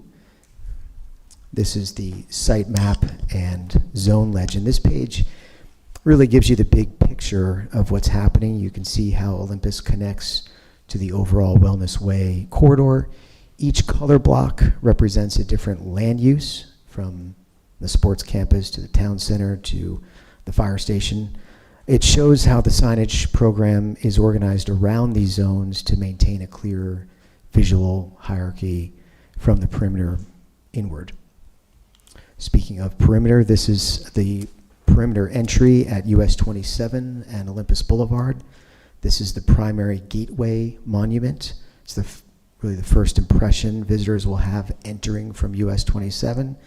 It's scaled for a 4-lane corridor. It's fully dark sky compliant, and it integrates the required Wellness Way logo identity. The height, the proportions, the materials are designed to reflect our architectural plan, which, as John mentioned, has already been approved and adopted. Page 9 is the roundabout entry at Olympus Boulevard and Olympus Village Drive. This shows one of the roundabout identity monuments. This happens to be for the residential section of the project. This also features the Olympus and Wellness Way logo identities. Page 18, this is a proposed conceptual Lake Louisa pedestrian bridge identity. This is an optional pedestrian bridge feature that would span US 27. It's subject, obviously, to FDOT approval, but conceptually, I think it provides a striking visual gateway announcing Clermont and announcing Olympus. We are on the southern border of Clermont. Page 19 is kind of zooming in a bit into one of the major zones. This is the sports campus site plan. So here we move inside the project a bit. This shows how the internal signage maintains consistency in terms of direction, zones, and building IDs, while using a distinctive color, which we refer to as a red clay color theme to the entire athletic district. Page 23 is illustrating the multi-tenant monument and facade signage for major venues like the Performance Center, the Arena, and the Ice Center. The scale here allows visibility within the campus, but limits the clutter. So each follows very clearly defined letter sizes, copy areas, and logo proportions. Page 26, This is a conceptual rendering of the Epic Arena, showing how large format digital signage and sponsor panels integrate architecturally with the building facade. Even at this scale, illumination and color balance comply with dark sky standards and with community guidelines, so this does not face any public roads. Page 41, this highlights the town center. This is really the heart of our mixed-use area. You'll notice a shift to kind of a cooler blue palette here and more pedestrian-scaled signage. So everything from storefront IDs to directional markers follows the same kind of design DNA, and that ensures that there's cohesion across the retail and the entertainment uses.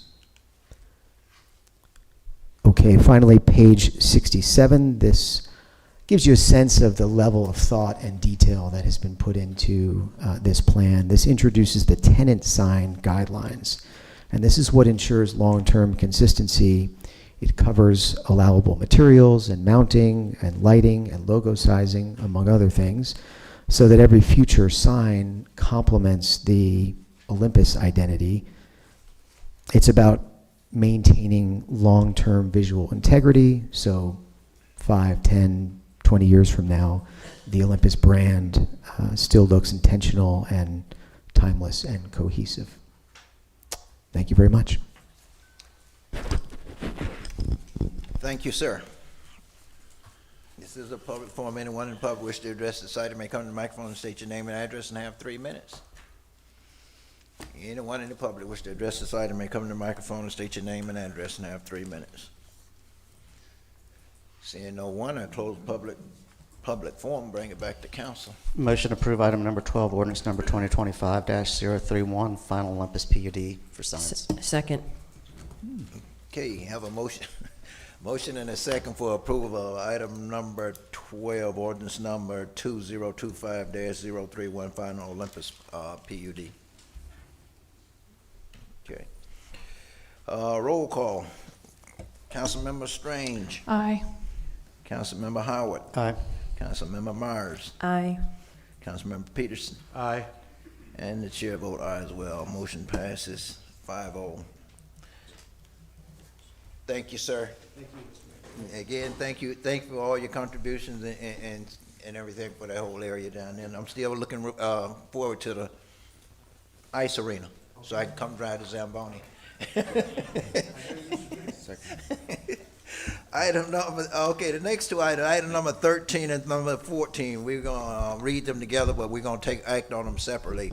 Item number 13 is final consideration for ordinance number 2025-034, and item number 14 is final consideration for ordinance number 2025-035. As I said, we'll read them at one time, but we'll vote upon them separately.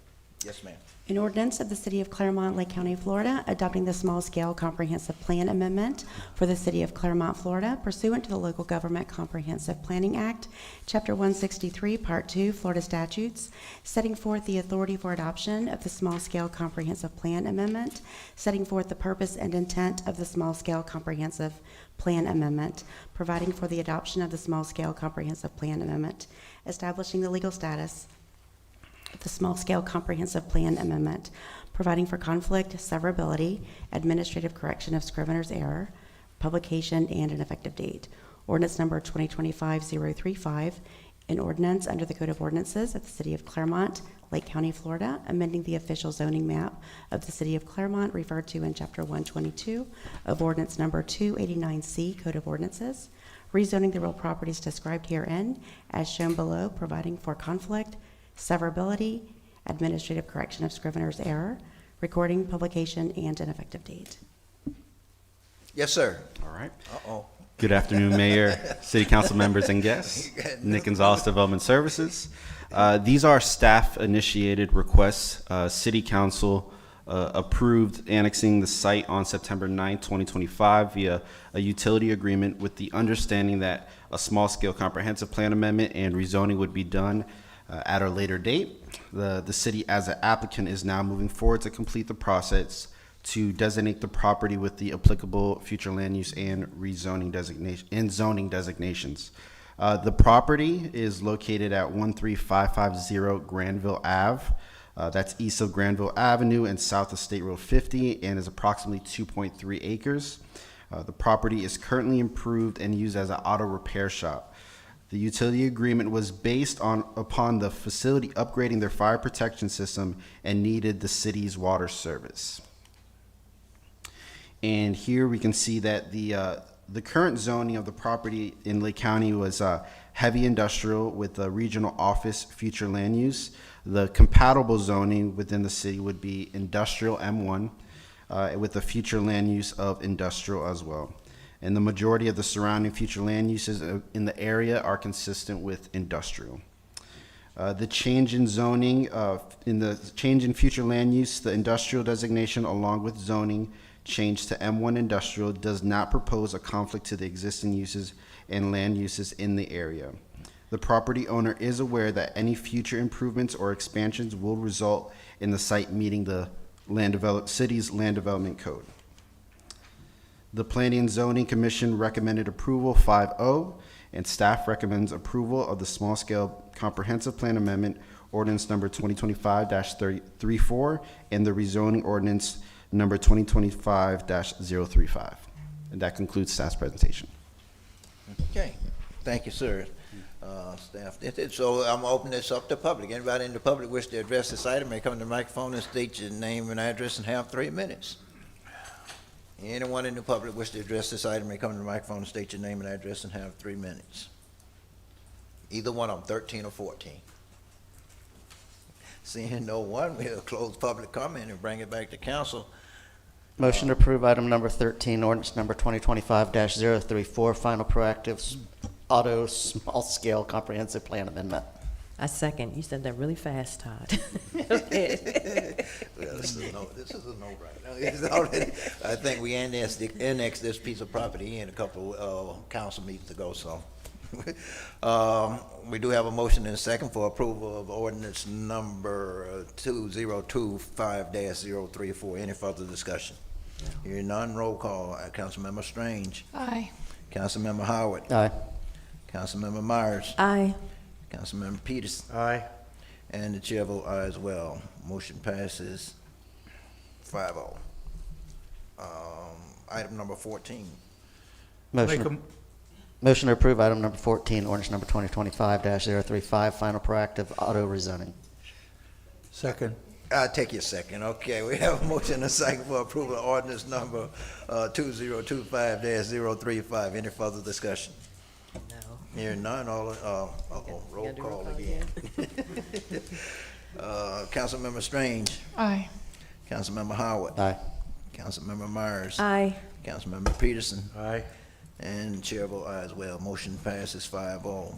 Okay, item number 15 is for final consideration, ordinance number 2025-036. An ordinance under the Code of Ordinances of the City of Clermont, Lake County, Florida, providing for the annexation of a certain parcel of land in accordance with the interlocal service boundary agreement dated December 2, 2014, providing for conflict, severability, administrative correction of scrivener's error, recording, publication, and an effective date. Yes, sir. Again, John Cruz. This is agenda item 15. The city, as the applicant, is requesting annexation of the subject parcel as authorized by the utility agreement with the developer, Michael Dinkle.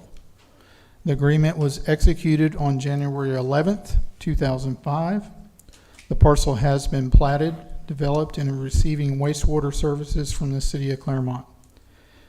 As a condition of this agreement, the city has the right to annex the parcel when it chooses to do so. The property, approximately 88 acres, consists of the Hammock Reserve and Hammock Point subdivisions. The total lot count is 195 single-family homes, and outlined on the display in yellow is the 2 subdivisions. The one to the north is Hammock Point, and the one to the south is Hammock Reserve. The subject property lies within the joint planning area in the interlocal service boundary agreement between the City of Clermont and Lake County. The ISB allows for the annexation of non-contiguous properties into the City of Clermont under certain conditions, one of which is a utility agreement. The property meets the requirements of the ISBA for annexation, along with an executed utility agreement. The property owners within the subdivisions were invited to a question-and-answer session with staff on September 30th at the Clermont Art and Rec Center. Approximately 50 people were in attendance when the majority of the questions were addressed. In addition, a flyer explaining annexation advantages along with key benefits was distributed. The property meets the requirements under Florida Statutes 171 for annexation and is currently being served by the City of Clermont for wastewater services. Staff recommends approval of the annexation request with the understanding that a related request for a comprehensive plan amendment and rezoning request will be processed in the near future. Staff recommends approval of ordinance 2025-036. That concludes staff's presentation. Okay, again, staff, initiative, so anyone in the public wish to address this item may come to the microphone and state your name and address. Have 3 minutes.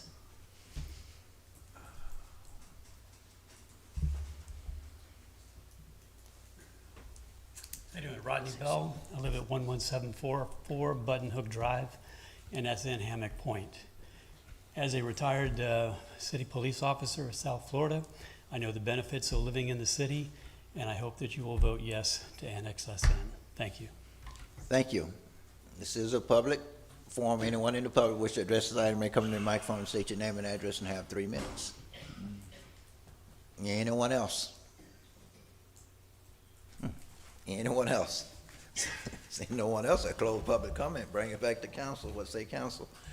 Motion to approve item number 15, ordinance number 2025-036, final Hammock Point reserve annexation. Second. Okay, I have a motion and a second for approval of item number 15, which is final consideration for ordinance number 2025-036, which is the annexation of Hammock Point and Hammock Reserve. Any further discussion? Hearing none, Councilmember Strange. Aye. Councilmember Howard. Aye. Councilmember Myers. Aye. Councilmember Peterson. Aye. And chair vote aye as well. Welcome to the city. Item number 16, final consideration for ordinance number 2025-037. An ordinance under the Code of Ordinances of the City of Clermont, Lake County, Florida, providing for the annexation of a certain parcel of land in accordance with the Interlocal Service Boundary Agreement dated December 2, 2014, providing for conflict, severability, administrative correction of scrivener's error, recording, publication, and an effective date. Good afternoon, Mayor and City Council members. Kurt Hengel, Planning Development Services Director. This one's going to sound very much like the previous one, just a different location. The city, as the applicant, is requesting annexation of the subject parcel as authorized by the utility agreement with the developer, Stephen Hithersay. The agreement was executed on October 28, 2014. The parcel has been platted and developed and is receiving wastewater services from the City of Clermont. As a condition of the agreement, the city has the right to annex a parcel when it chooses to do so. The property, approximately 30 acres, consists of Louisa Grand subdivision with a total lot count of 75 single-family homes. The subject property lies within the joint planning area and the interlocal service boundary agreement between the City of Clermont and Lake County. The ISBA allows for the annexation of non-contiguous properties into the City of Clermont under these certain conditions, one of which is a utility agreement. The property meets the requirements of the ISBA for annexation along with an executed utility agreement, which is what they have. The property owners within the subdivision were invited to a question-and-answer session with staff on September 30th at the Clermont Arts and Recreation Center. Approximately 50 people were in attendance, with the majority of the questions addressed. In addition, a flyer explaining the annexation advantages along with the key benefits was distributed, which is what you see in front of you on the screen. The property meets the requirements under Florida Statutes 171 for annexation and is currently being served by the City of Clermont for wastewater services. Staff recommends approval of the annexation request with the understanding that a related request for a comprehensive plan amendment and rezoning request will be processed in the near future. Staff does recommend approval of ordinance 2025-037. That's staff's report. Thank you, sir. This is a public forum. Anyone in the public wish to address this item may come to the microphone and state your name and address and have 3 minutes. This is a public forum. Anyone in the public wish to address this item may come to the microphone, state your name and address and have 3 minutes. Seeing no one, I close public comment. What say council? Motion to approve item number 16, ordinance number 2025-037, final Louisa Grande annexation. Second. Go ahead. I have a motion and a second for approval of item number 16, final consideration for ordinance number 2025-37. Any further discussion? I have a couple questions. I didn't catch this before, and I'm going to ask for clarification from staff. Both this item and the last say that there was a meeting on September 30th at the Clermont Arts and Recreation Center and that approximately 50 people were in attendance with the majority of the questions addressed. Was this the same meeting, and were they the same 50 people? Both subdivisions were, actually, a total of 3 subdivisions. 2 of them are kind of paired together. Oh. They were all invited to the same meeting, yes. Okay. They're under the same form of utility agreement with the city. I mean, are we sure that these folks know that we're talking about annexing them? If only 50 people out of almost 300 were present, 300 homes. We addressed many of the HOA representatives, and HOA, the okay. signs were posted at the entrance of the properties. Okay. So we did address all the required statutes required for notice. But we communicated with the HOA board? Yes. Yeah. Okay. At least they were, some of them were there in representation. Okay, great. Yeah, that was my concern. To the council on this one, I am interested in your feedback and your thoughts. It is my understanding that this property, unlike the one on Hammock Ridge, is not actually in what I think we would consider our box. It feels a little bit like extending our borders. I'm concerned in my meetings with staff that they said that Sunshine actually services this community for utilities, so it's not going to be our utilities, and also that the roads would have to be maintained by the city, and that they have speed tables, which would slow down our EMS or fire response, and it just feels a little different. And so I'm on the fence on this one, and I wanted to get your take on the wisdom of bringing this property into the city. So for me, our box is the ISBA, and it's within our ISBA. Yes. Yes. Okay. I was going to say, our neighborhood where we live at, the city does not give us our water. We get it from Sunshine, but the city does our trash and sewage. So, yeah, I don't have an issue. We have a couple subdivisions where it's actually services provided by others, but the city still does. They're in the city. That's because of Sunshine. And believe it or not, right across the street, if I'm not mistaken, Kirk, on the east side of 27, it's already in the city, right? That is correct. Yeah, the east side, yeah. yes. No, The east side, I but, did see you that. know, and I would like to see the whole west side of 27 come into the city sooner or later, hopefully. Okay. Mr. And Van I'm Wagner? sorry, I always thought this piece of property was always in the city. When I was setting this property up, when I was in the post office doing the addressing and everything, I was always told it was in the city already. So I was a little surprised to find out it wasn't in the city. Well, and I appreciate your feedback. Did anybody on the dais or on staff receive any objection from the community members? I mean, did we hear anyone object at all? At the meeting, there was a little bit of an objection, but Well, Q&A, yeah, I mean, exactly. bouncing And you're ideas. right. It wasn't a formal. It was a just staff meeting with the residents. That's all. Okay. All right. Thank you. Did I have a motion in a second? You do? Yes, I did have a motion in a second for approval of item number 16, ordinance number 2025-037. Any further discussion? Councilmember Strange. Aye. Councilmember Howard. Aye. Councilmember Myers. Aye. Councilmember Peterson. Aye. And the chair vote aye as well. Welcome to the city. Item number 17 is for consideration resolution number 2025-026R. A resolution of the City Council of the City of Clermont, Lake County, Florida, granting a conditional use permit to allow for a condominium development in the R2 medium density residential zoning district, providing for conflict severability, administrative correction of scrivener's error, publication, and an effective date. Yes, sir. Good afternoon again, Mayor, City Council members, and guests. Nick Gonzalez, Development Services. The applicant, Joe Zagami Jr., is requesting a conditional use permit to allow for a condominium development in the R2 medium density residential zoning district. The vacant parcels are located east of South Grand Highway and north of East Highway 50. The subject property is designated for high-density residential use under the city's future land use and zone R2, which permits multifamily development subject to a conditional use permit approval. The proposed subject property includes a 20-unit condominium development that is consistent with both the density allowances and the intent of the R2 zoning districts. No waivers or variances have been requested by the applicant at this time. The site is located adjacent to residential and commercial uses with frontage and access from South Grand Highway.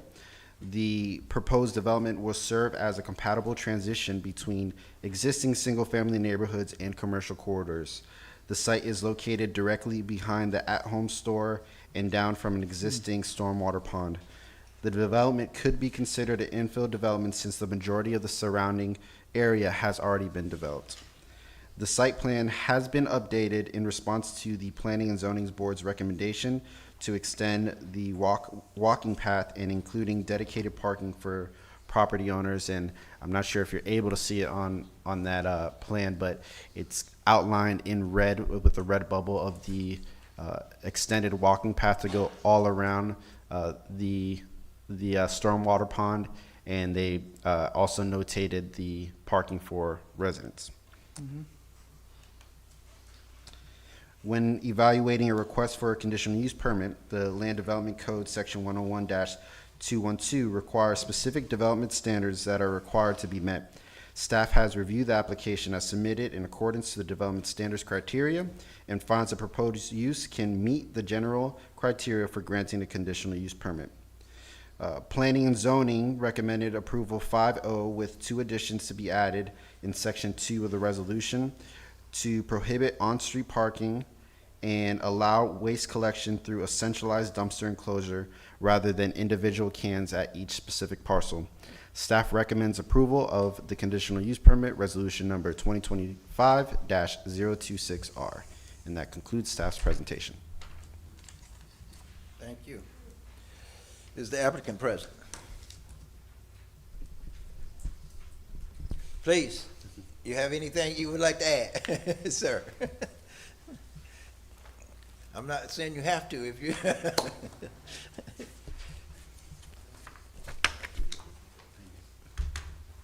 Hello, I'm Joe Zagami Jr., Z-A-G-A-M-E, 230 Mohawk Road in Clermont. I'll just answer any questions that you might have. Okay. Thank you. Well, thank you, sir, George Sweet. But this is a public forum. Anyone in the public wish to address this item may come to the microphone and state your name and address and have 3 minutes. Anyone in the public wish to address this item may come to the microphone and state your name and address and have 3 minutes. Seeing no one, I close public comment. Mr. Zami, I have knowing that piece of property, you know, I find it amazing that it's a big slope over there on that property, and you're not asking for any variances for grading or anything over there? We've already had this engineered? The property, there is a grade on it, but I don't know if you've walked back into the property, but once you get down by the lake, it's pretty flat. Yeah. The commercial project, which is adjacent to the property and to the south of it, has used big retaining walls. So this property sits much lower than the adjacent commercial property. So my preliminary engineering says that no variances at this time. We're hopeful that none will be required. Well, that's good. I mean, because I know the piece of property and I know the piece to the other side, the condominiums just to the other side. I know what we had to go through with those as well, so. Well, just north of the property is a similar type of project, and the grade is very similar. So you can see what they did there, and you know, it's a very similar type of grade. Okay, and the reason you agreed to the dumpster? It's fine, you know. It's okay for the dumpster because this is city. I know, well, with the entrance, what I'm seeing here with the entrance, you know, it may be a little tough for our trucks. We spent a lot of time engineering this so that city trucks could get in, fire trucks could get in and maneuver through the property. A dump truck or a garbage truck could physically maneuver through the property without a problem, but after conversations at P&Z, they requested that we go with a dumpster, and I have no problem with that, we can If you don't accommodate have any that. problem, that's fine, but I just don't want to have you going doing, because being in the city, you are entitled to the city service Right. and everything, so. Right, I understand. And you engineered everything, you answered that question, whether the road in there was engineered for the trucks and everything. That's right. And fire truck as well. Yes, sir. Okay, so that's all went through, so I'm okay. Motion to approve item number 17, resolution number 2025-026R, Lock Haven on Grand CUP. I second. I have a motion and a second for approval of item number 17, resolution number 2025-026R. Any further discussion? I have some questions for the applicant. Hi. Hi. Thank you for taking on projects in the city. Well, I'm happy to it's- see them moving forward. It's the first time in almost 20 years, I'm so aware. it's good to be back. Yes. So, doing my due diligence, as I hope you know I would do, I am not concerned. I don't have concerns. I think you're going to do a great project. But one of the standards that I've been asking developers when they come in is to give something back to the community when they ask for something from the community. In this case with the access, I don't think, and correct me if I'm wrong, but it is my understanding that you wouldn't have qualified for the number of units that you're asking for in the CUP. I think this is a really cool project. I think it's the kind of thing we want to see. But my question is, as we're adding traffic because it's more people, is there anything that the community, or would you be willing to work with our staff to maybe come up with something that might make this kind of a community asset as much as it is an individual development project? Well, what do you have in mind? I mean, that's a very broad Yeah. ask. And- What do you want? And I'm seeing this for the first time as we come into this meeting, so that's part of Right. it for me, right? I think that corner there with the at-home project and all the residential there on Grand Highway lends itself to something that could be better for our community.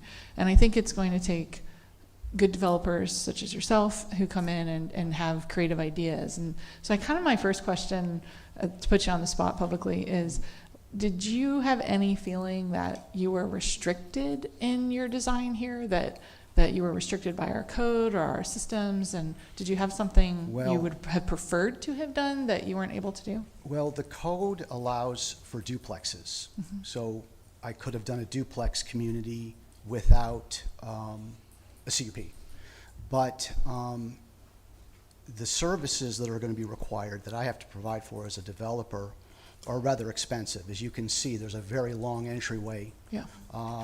There's ADA requirements. Although the unit count that we're asking for, the 20 units, is within the code. I'm not asking for any more density than is already allowed. So I use Highland Engineering for the engineering, and we just really poured over this and tried to find a way to balance our need for unit count with developing a nice project. It's a very beautiful piece of property. Yes, it is. I don't know if you've been back there, but we do want to do something special with it. I mean, this is, there's been talk about, I know at the P&Z meeting they asked, are you going to gate this? Are you going to make this private? And honestly, I don't know how I feel about that. There's two ways to look at private gated communities, but we do want to try to preserve the natural beauty of the lot. There are some trees there. We are going to have to remove some trees, but those that are going to be removed will be replaced with a nice landscaping package, and we want this to be an above average project. So our vision is for something nice there. And so I hope that what we're going to do there is going to improve the quality of housing in the area in general, in the Grand Highway corridor. But beyond that, I'm not sure how to answer your question. And some of it's just asking questions and exploring it. Right. We do have a new economic development team that I encourage you to meet with and work with. I think that they can help make visions a reality here, and you're in this process, and you're here at the CUP, and you've got your approvals, you're going to get my vote. I just would like to connect you with them, and if there are things that we can do to make the community kind of better for everybody, that's what I'd like to Well, do. honestly, unfortunately, I'm last in here. This is an infill project, so everything around it has been established, it's set. I mean, ideally, I would have liked to have been more integrated, right, with the community. But I'm very limited now with what I can do, given the fact that everything around me has been developed. So we are going to connect to the sidewalk system outside, so theoretically, somebody that lives there could walk up to the shopping center right. and use it. That was brought up at P&Z, and we are doing that. But it's a small project, so, I don't know. I mean, there really isn't anything, it wouldn't make like a city park, for example. Right. There isn't really, it just isn't the right parcel for that. It's very, very contained and private back there on the lake, so. And I know there was some talk, and which I love, was talk about the sidewalk that you just mentioned. Because the sidewalk right now ends right there by Homes Tool, It whatever, does. on that side of the street, so. So we're gonna run it up the, I would like to, when you come to that side of the street, sidewalks just end right there at Homes Tool. But going into your piece, I would love to see that sidewalk come back up and make it walkable. I know that was talked about, so. It was. Ms. Strange, for us give back. it was. So, That's great. Well, thank you. I wish you luck. Thank you. Thank you. Mr. Mayor, if I could just add one thing. Yes. Mr. Zagami has worked really hard to work with staff and try to work with us at all of our requests. And if we had more experiences like that with him, wow. Just so all five of you know, he's been exceptional to work with. Kurt and John and I and Nick, we've enjoyed working with him. Okay. I thank you, sir, seeing that piece develop and all. I think I had a motion and a second for approval of this resolution number 2025-026R. Any further discussion? If not, all in favor, let it be known by saying aye. Aye. All opposed? Chair vote aye as well. Motion passes 5-0. Good luck, sir, and another. Thank you. Item number 18, Introduction of ordinance number 2025-043, introduction.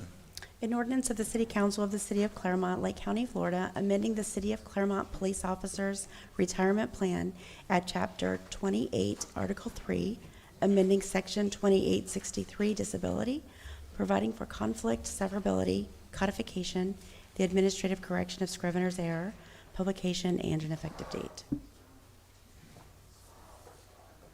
All right, I entertain a motion for the introduction of ordinance number 2025-043. Motion to approve item number 18, ordinance number 2025-043, intro to police pension plan.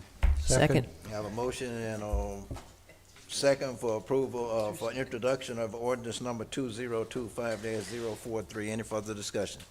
Hearing none, all in favor, let it be known by saying aye. Aye. All opposed?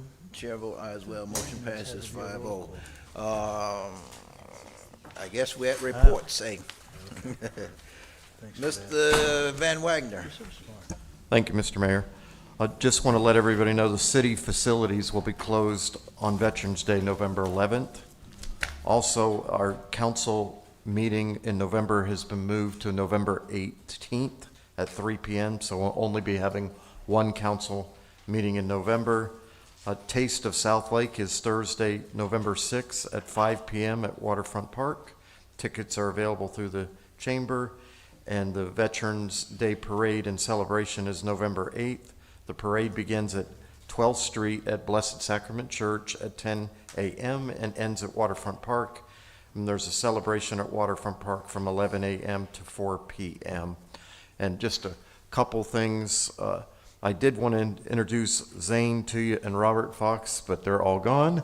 And I would like to introduce our new Economic Development Director, Nathan, if you'd come just say hello to everybody for a moment, please.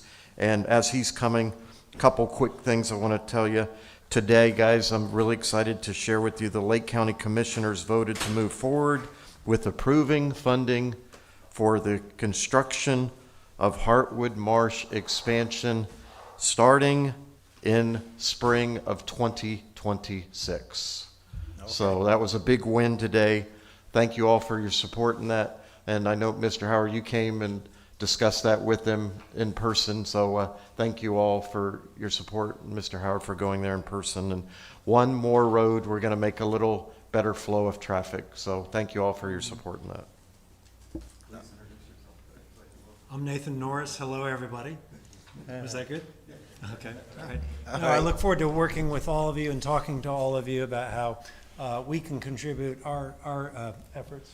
Come on, Rob. This is Rob Fox.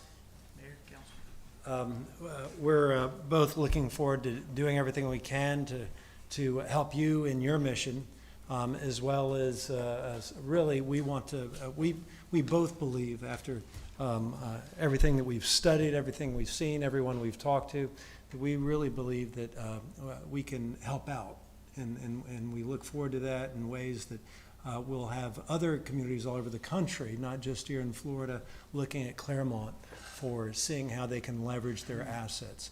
The combination of wonderful nature combined with the demand for development can create wonderful things or bad things, and it's going to be our job to make sure that our number one industry here, which is essentially real estate development, is leveraging all our opportunities as best they can as we grapple with the difficulties of growth, which include the traffic and the removal of nature that's God's given us.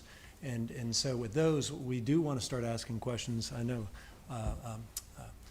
Councilmember Strange asked, well, what can you do for us? It's really not just how a developer can help the city. It's how can the developer spur inspiration for surrounding property owners to be thinking about how things get connected in the future, not just now. And so that's what we're going to bring to the table, and we'll have more detailed plans within about a week's time frame, where we'll be reaching out to all of you for your input. But we have a game plan that we want to follow for this upcoming year, and we'd like to work with everybody on that. Thank you so much. We're excited to have them. And Zane, Zane is our development liaison, and we're excited to have him to help us continue to move forward with projects as well for people. Yes, sir. Thank you all for having me, and I'm so excited to work with you all. And if you need anything at all, I'm always available. Thank you. Thank you, sir. Thank you, Mr. Mayor. If you guys get a Trader Joe's, you will be heroes to this community. I'm just saying. I put an order in for Trader Joe's, but the gentleman, one place we thought we were going to get, he told me no. But Mr. Van Wagner, can you, I've been asking for this here, Hancock Road extension to Wellness Way.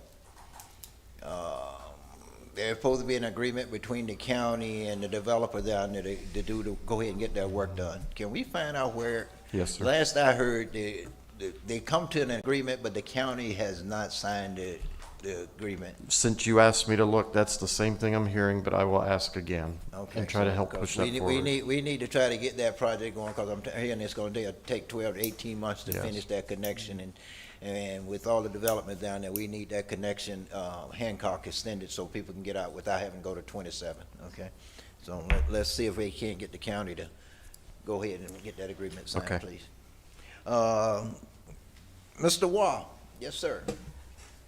Hello, Mayor. Thank you. So for your November meetings, we have a couple resolutions we're preparing, one of which is in coordination with the finance director regarding how the city, developing a uniform policy for how the city handles credit card fees. Right now, some places charge, some don't. We're going to ask you to adopt a uniform policy. Additionally, a resolution will be presented to you regarding parking times downtown, pursuant to your discussion at the last meeting. And I tried to prepare for your meetings, and I thought there was going to be some opposition to the annexation as well. So I had a private concern made to me about, are these agreements legal? Because in the Florida statutes, when you do a voluntary annexation, it specifically says the property owner can petition. We're not the property owner. But there is a Florida Supreme Court case in 1996 that says municipalities can do this, and it's never been overturned. So no fault there. Everyone wants to be in Clermont. Congratulations. That concludes my report.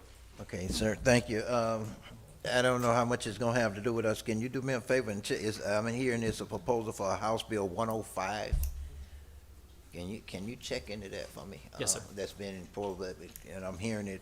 I'm not as sure exactly what it's all about, but there's rumor that it could put some more restriction on us. It's similar to what SB 180. Okay. Okay. The same person. I was told the same person did 180 is doing this bill. So let's see what's. I hear going you. on. Okay. Please, sir. Councilmember Myers. First, I want to say my prayers are with all of those who are in Jamaica and who have family and friends that are there. My other thing I would like to share is that I went to the MPO meeting Wednesday, and they shared that in the near future, they will be asking cities to give finances towards any road projects that they will be approving. And then my other announcement I want to share with everyone who may not know, but on Saturday, November 8th, will be the Veterans Day Parade. It is at 10 a.m., and the tribute ceremony is at noon at the Highlander Building and Pavilion, and I would hope all of you all would make your plans to attend. Again, that's Saturday, November 8th, 10 a.m. is the parade, and noon is the tribute ceremony at Highlander Pavilion. And that ends my report. Thank you. Okay, well, I had the veteran parade on mine. I'm being the Grand Marshal on my report, Grand Marshal, but Mr. Van Wagner, I thought I heard you say the program is from 11 to 4, and you saying 12. So, okay, I thought it was at 12 o'clock as well, the program, and I thought it was only going to be an hour or so. Yeah, that's it. Okay. That's what I was getting on email. Let's noon. find out the Okay. real times and the length of it, because it's usually that program usually only go an hour or so down there and everything. But I was told the parade at 10 o'clock, because they asked me to be the Grand Marshal and Right. everything, and then the program at 12, 12, yeah, and then that's- I that's got what I was another told. program to be to at 3 o'clock in McKinney Park. So, all right, so. That's what I was told. Okay. All right, let's get there. I heard what you said, so let's get the times right. Mr. Peterson. Yes, thank you. I really don't have much of a report. I mean, it's hard to believe that I'm in office a year already. You know, I mean, time is just flashing by, and I'm finding it really good that, you know, it's a 2-year term, but it's almost like it should be a 4-year term, because the first year is just a learning experience. But I mean, I'm learning a lot from dealing with people. It's really good. We have like the Bagels with Bill. I'm meeting with people in Kingsbridge, Heritage Hills, and in Summit Green. I guess it's the gray hairs that are meeting there. But you know, it's interesting. People come to you with their needs and their wants. Some of the things we can do, some of the things we can't. You know, like traffic lights is hard to do, but some of the little things we can do. So I'm finding it really rewarding. It's good that we can do something for the people in Clermont, you know, as opposed to just saying, we'll think about it, but we can do things at this level. And that's it. Thank you, sir. I'll come back and address something you just said later. Councilmember Strange. I have nothing to report. Councilmember Howard. All right, now my report. Remember, when we leave here, I think it starts at 6:30 down at Waterfront. We are police department doing Clermont, okay? So we take the little ones down there so they can get some Halloween candy and all. It starts at 6:30. I think it's from 6:30 to 8, Mr. Van Wagner. It's 6:30 to 8 at Waterfront Park. So we're here now. We talked about the Veteran Parade. Mayor's Luncheon. I have Mayor's Luncheon next week. I know there's been some confusion about my luncheon. I think word was given out that we'd be in an Outback. It's actually going to be at Pisano's next Tuesday from 12 to 1:30.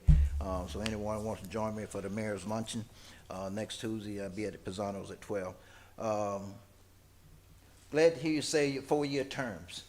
Okay, because as I think I've mentioned to this council before about doing 4-year terms, and I've already got with Mr. Waugh, and I think I've already had the wording done and everything for to go ahead and get it on the ballot. This is something that has to go on the ballot for the people to vote for.